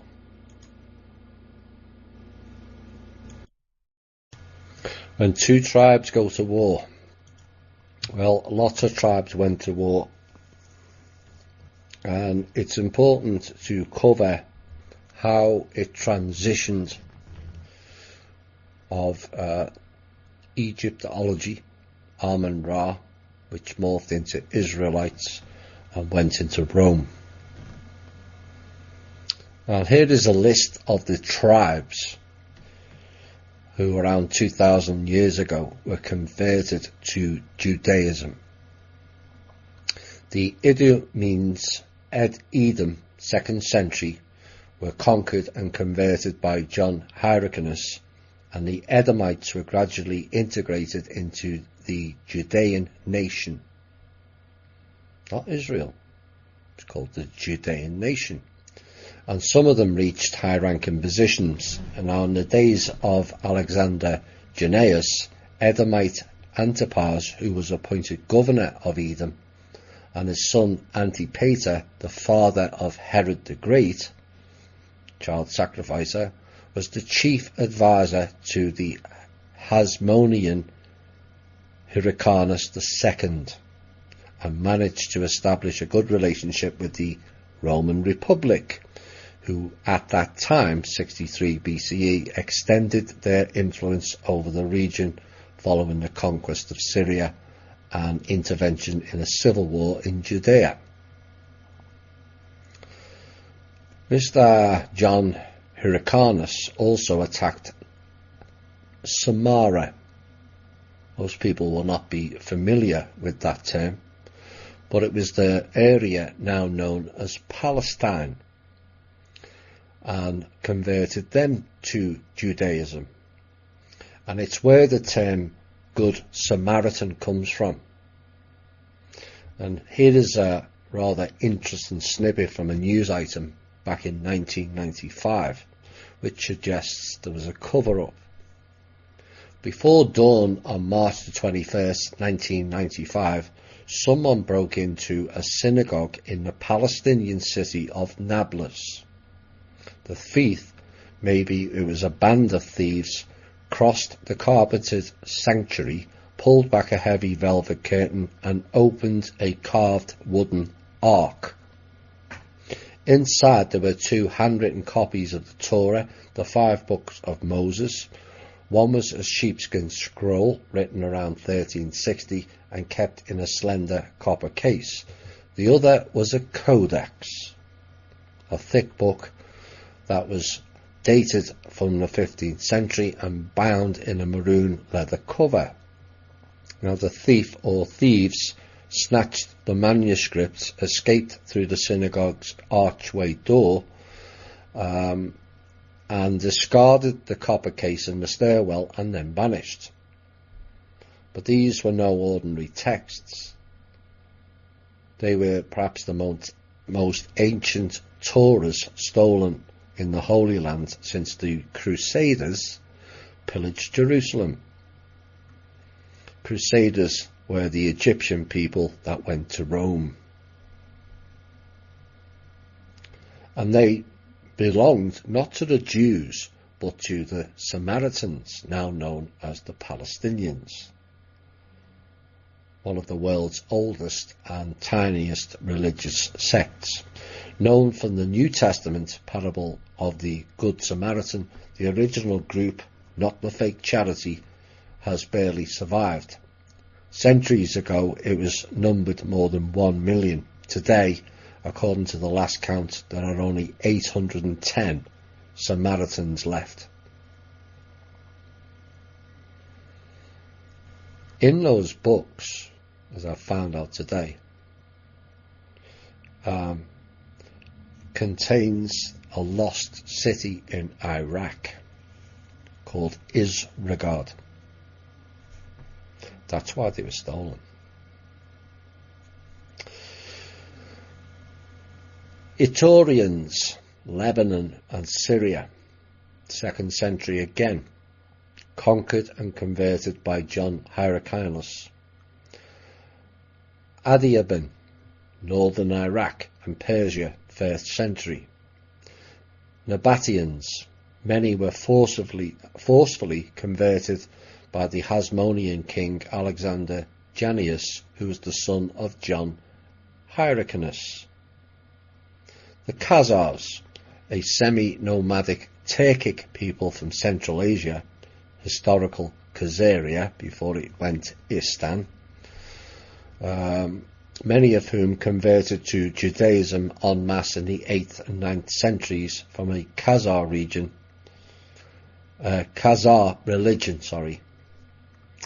and so born the Khazarians. Himyarite Kingdom, Yemen. Why is there a war in Yemen? Go and check the population of the so-called Israelites in Yemen. You'll see why. 6th century, another region under war. Kingdom of Semyon, Ethiopia. 4th century, site of the 4th and final Garden of Eden. Yes, that's where the last Garden of Eden went. Go and check the Israelite population of Ethiopia. Again, a country that has been riddled with war, and in particular famine. And yes, none of the Israelite people died, did they? Funny that, isn't it? During the first year of John Hyrcanus' reign, he faced a serious challenge to independent Judean rule from the Seleucid Empire. Antiochus VII marched into Judea, pillaged the countryside and laid a year-long siege on Jerusalem. The prolonged siege caused Hyrcanus to remove any Judean from the city who could not assist with the defence effort. His own people. If you couldn't fight, he threw them out.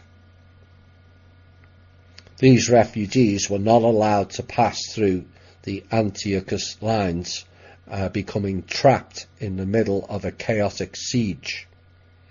So with a humanitarian crisis on his hands, Hyrcanus readmitted his estranged Jerusalemites when the festival of Sukkot arrived.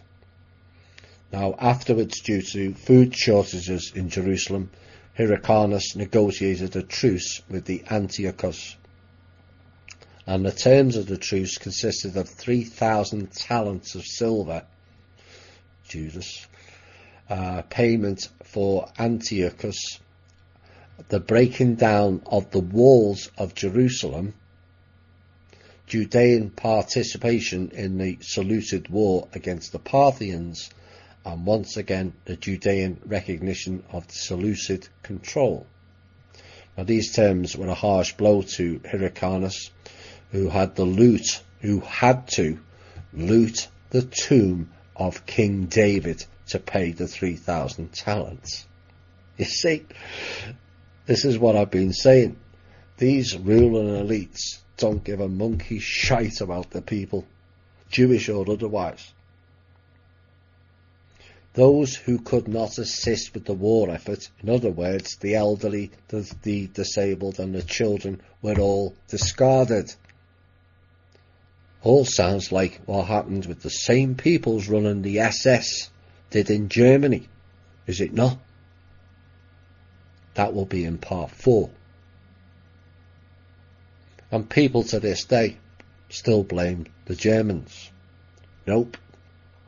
A convenient stooge for these Ra worshippers and the sacrifice people. A reminder of the quote by Israel Cohen. Quote, "We will invest to instill in the whites a guilt complex over their exploitation of the Negroes." Unquote. Replace the word Negroes with Jews and you begin to see the pattern. The pattern always repeats unless it's interrupted. Hitler, no matter what people assume he did or didn't, we can largely only assume as we were not there, or a witness to direct policy. Assuming does not equal fact, despite their global programming of making everyone believe their narrative. But Hitler's original issues was not with the Jewish people, it was with the bankers. The same bankers that brought us usury. The same bankers Jesus warned against. The same Knights Templar bankers who collected everything and then looted everything under the banner of the Holy Crusaders. Essentially, Hitler was throwing out the Rothschilds. Oops. Can you imagine today if Trump threw out every Rothschild's bank this week? The man would be worshipped by many, would he not? The question remains is, why was or is Hitler any different? He was throwing the bankers out initially. What happens later was a distortion. And yes, we've all heard the collective stories, but those are not our facts. They are assumptions, and we are assuming that narrative is correct. John Hyrcanus driving out the non-military population of Jerusalem during the siege also probably caused resentment against him. The action of looting the tomb of David violated his obligations as the high priest, which would have offended the religious leadership at the time. However, in 128 BCE, Antiochus VII was killed in battle against Parthia. What followed was an era of conquest led by Hyrcanus that marked the high point of Judea as the most significant power in the Levant.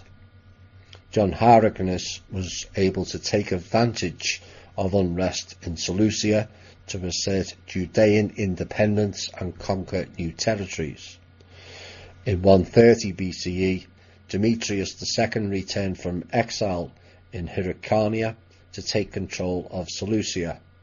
However, in transition of power, made it difficult for Demetrius to assert control over Judea. Furthermore, the Seleucid Empire itself fell apart into smaller principalities. The Itareans of Lebanon, the Ammonites of Transjordan, the Arabian Nabateans represented the independent principalities that broke away from Seleucid control. But Hyrcanus was determined to take advantage of the dissipating Seleucid Empire to increase the Judean Empire. And Hyrcanus also raised a new mercenary army that strongly contrasted with the Judean forces that were defeated by Antiochus VII. And the Judean population was probably still recovering from the attack of Antiochus and therefore could not provide enough able men for a Hyrcanus-led army. Now, John Hyrcanus' army was supported by the Judean state once again by funds that Hyrcanus removed from the tomb of David again. What? They stole from their great King David. Oh my. Proving pretty much nothing is actually sacred with these people. Now, beginning in 113 BCE, Hyrcanus began an extensive military campaign against Samaria, and he placed his sons Antigonus and Aristobulus in charge of the siege of Samaria. The Samaritans called for help and eventually received 6,000 troops from Antiochus IX. Although the siege lasted for a long, difficult year, Hyrcanus was unwilling to give up. Ultimately, Samaria was overrun and totally destroyed, all in the name of creating Judaism. That's what Jesus quotes earlier on. You go far just to create one convert, who are the children of hell. Now, Antiochus IX mercenary army was defeated, and the city of Scythopolis seems to have been occupied by Hyrcanus as well, and the inhabitants of Samaria were then put into slavery. Been going on a long time, slavery. You know, history tells you the whites started it when they took the Africans. Now,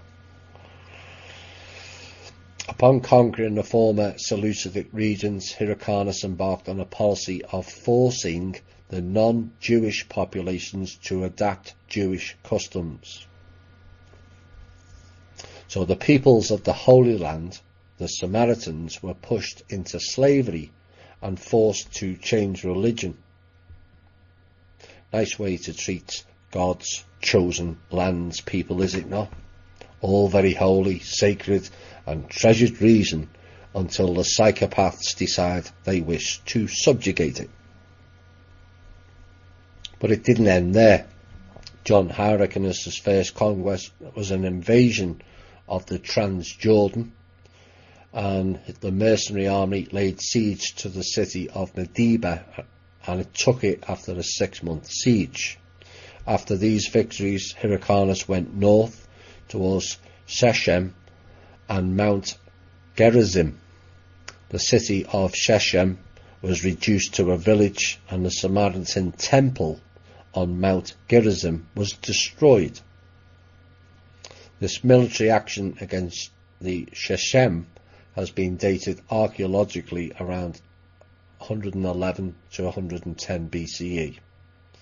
Destroying the Samaritan temple on Mount Gerizim helped ameliorate John Hyrcanus' status amongst the religious elite and common Jews who detested any temple to Yahweh that was outside of Jerusalem.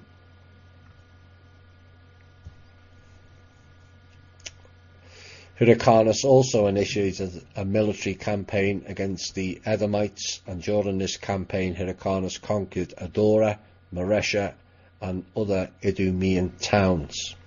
He then instituted forced conversions on the Idumeans to Judaism. Now this was an unprecedented move for a Judean ruler, and he was a Judean ruler in name only, is why. Now the reason he did that is Hyrcanus now no longer had to pay taxes or tributes to a weaker Seleucia. Against the same modern day Israelite followers don't pay the taxes, only the peoples. So you can now see how long this shit has been going on. The tax people. Moreover, Hyrcanus sought for good relations with the surrounding Gentile powers, as it was called, especially the growing Roman Republic. All nicely set up. The 2 decrees were passed in the Roman Senate that established a treaty of friendship with Judea.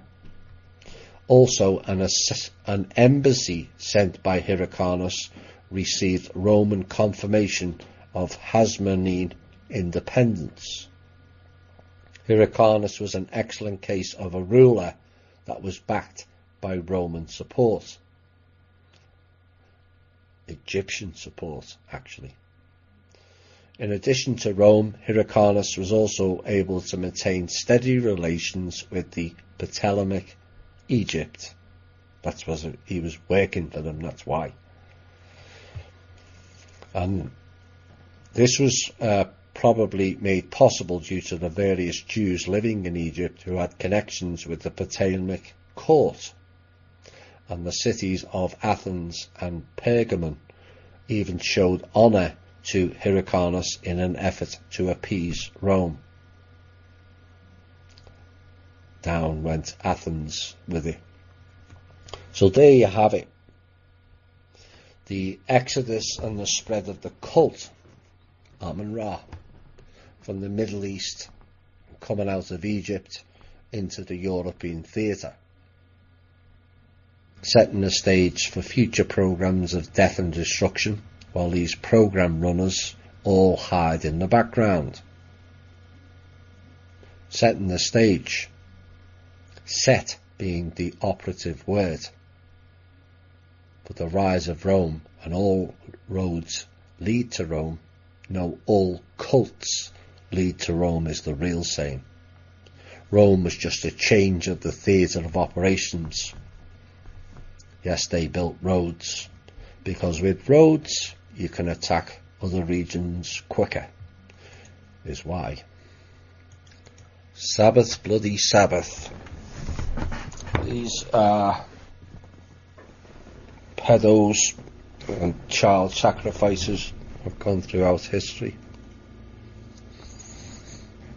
They all hide under different names, change letters, vowels here and there. But they're all part of the same cult. This is the final part tonight. There will be a part 4 and maybe a part 5 to this, as it brings it up to date.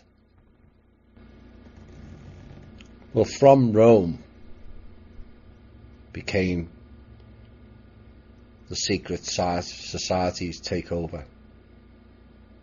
The houses, the families that spread across Europe and crushed all the rebels of the Kalimar peoples.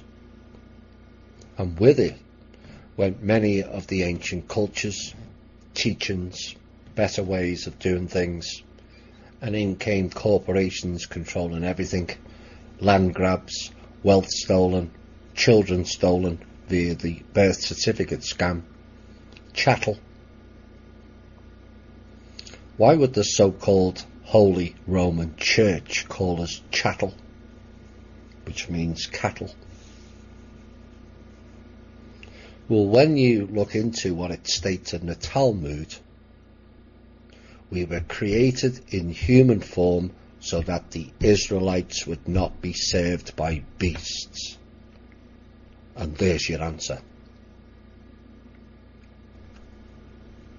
All the same ideology right through history that has us all duped. None more so than the followers of this fake religion known as Judaism or Hebrew. It's all the same shit and all the same program. The families, as they're known, the so-called royalty bloodlines, have been duped on a massive scale also. Distracted by titles which mean nothing, like monarchs. The reality is we are all sovereign monarchs. Oops. System didn't tell you that, did they? Sorry to tell you and disrupt your little we are bigger and better than you, the families and so-called royalty. You all bought the illusion that somehow you were the chosen ones, just like the Hebrews. You were given castles, land, jewels and lots of pieces of fiat paper to keep you all occupied and the illusion going, whilst they plotted our downfall and eventually your own downfall.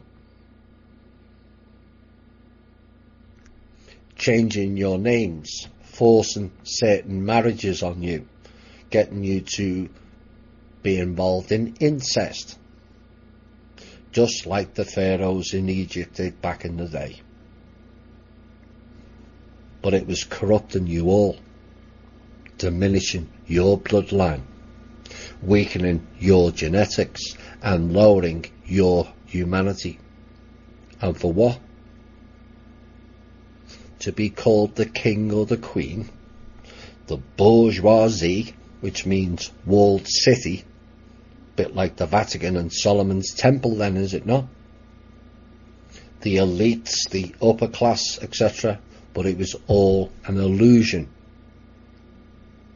Your real title was a harvester.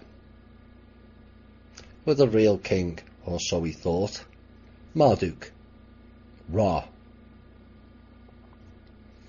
So whilst you all quaffed and preened about, he and they sat back, laughing at you. The same way you look down your nose and laugh at us. Oh, the irony. You see, you're not so special after all. You were more stupid and ignorant than the so-called peasants were. You all thought the loot was going to you. Nope, it was going to him and the Dark Forces program, which you all ran for him like nice little puppets. Freemasons, the same thing. Thought you were more special with your fake degrees and your inner super secret knowledge, but the real knowledge is and has been denied to you. You are part of a cult that plans to eliminate humanity. Whichever way you swing it, walk away from it, or you are part of the problem. All your symbolism is Egypt and Ra, and child sacrifice, Solomon, child sacrifice, Herod, Second Temple, child sacrificer.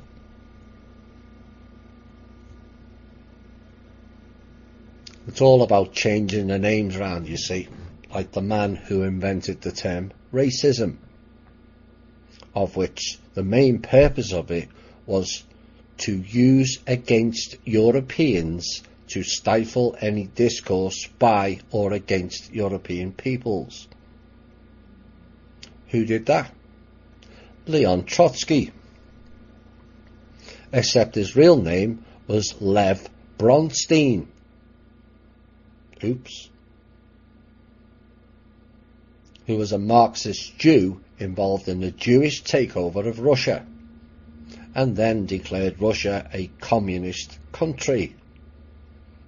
But communism was created, as Israel Cohen stated, was a Jewish creation, an Israelite creation, a Ra creation. And this is how the Kali Ma and their sacrificial aligned followers reached the critical mass. They took over all of the earth grids of source charged energies and replaced it with the dark energies. Took over nations and its peoples. And this is how and why many of the tribal peoples ended up doing the same sacrifice rituals.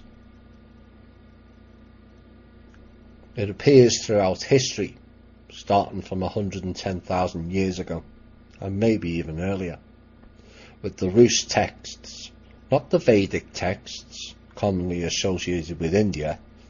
It's not. It came from the Rus and the Aryans who travelled south and east. The original teachings distorted into the Vedic religion and human sacrifice, which later morphed into the modern day religion of Hinduism, of Egypt, Israel, and around the world. Throughout history, the peoples of Rus have been targeted more than any other peoples or nation on the planet. And the question is why? Why did the off-world beings target them 110,000 years ago and destroy the whole continent of the Arya? Why did the Ashkenazi Jews and Cohen try to eliminate them in the 1200s? Why was Tartaria on every map in the 14th and 15th centuries get almost eliminated from history? Who dropped nuclear weapons on Russia in the 1800s? Why did the Khazarian Jews try to eliminate them in the 1900s with their fake Bolshevik revolution? Why is there a global propaganda against them, that all things Russian are bad, when adversely there's a global propaganda to not critique or question in any way the country now known as Israel? You see, there's the direct connection. When the Rus and the Aryan peoples brought us so much knowledge and enlightenment, far more than any other group on this planet ever, the dark forces won't allow that and create death, destruction and plunder programs to deny the human advancement.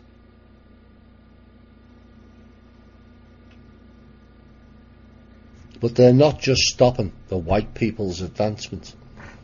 Oh no, all of you. And it's time you got your heads out of the Egyptian sand, or their river of denial. There's a joke in there somewhere. They are the masters of deception and played us all for fools, including their so-called own people.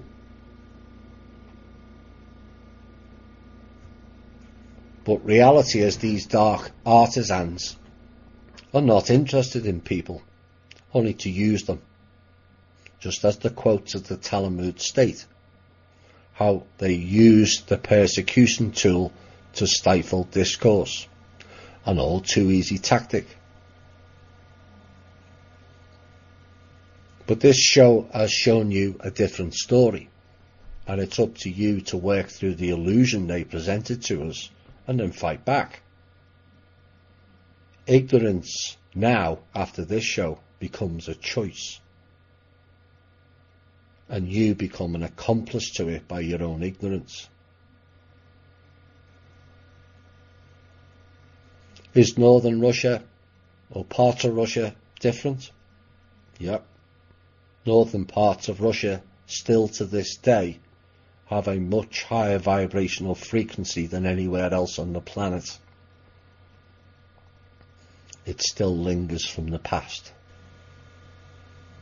That's not supposition. That is actually fact, based on several reports of the people who have actually been there. Perhaps it was they, the Rus, who were the real teachers here. It was they who delivered the real person and teacher known as Jesus, but whose real name was Radomir. It was they who produced the blonde-haired, blue-eyed person known as Mary Magdalene. Both were hunted to death by the Roman Catholic Church, aligned with their demonic worship masters from Egypt and ancient India.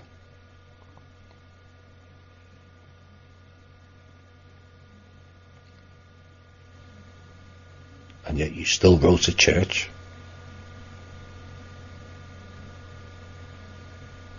One day the real story will be revealed.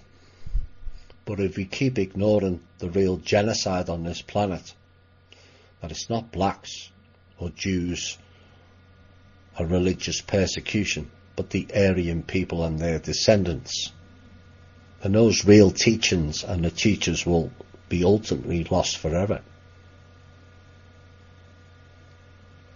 I hope this show has, like the previous two, expanded your thinking.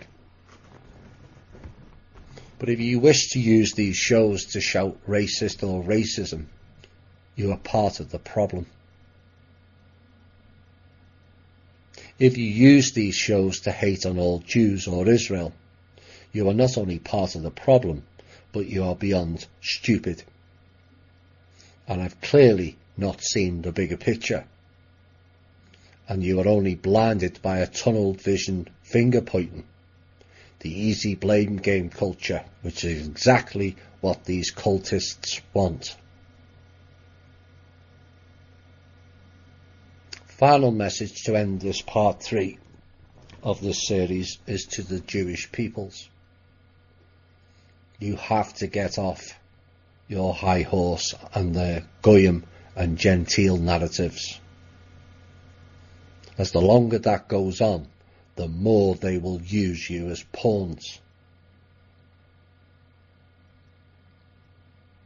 Message to the Jewish people: we have a common enemy that is being dragged into the light, that has been hidden for so long and duped so many with their sick, psychopathic sacrifice games.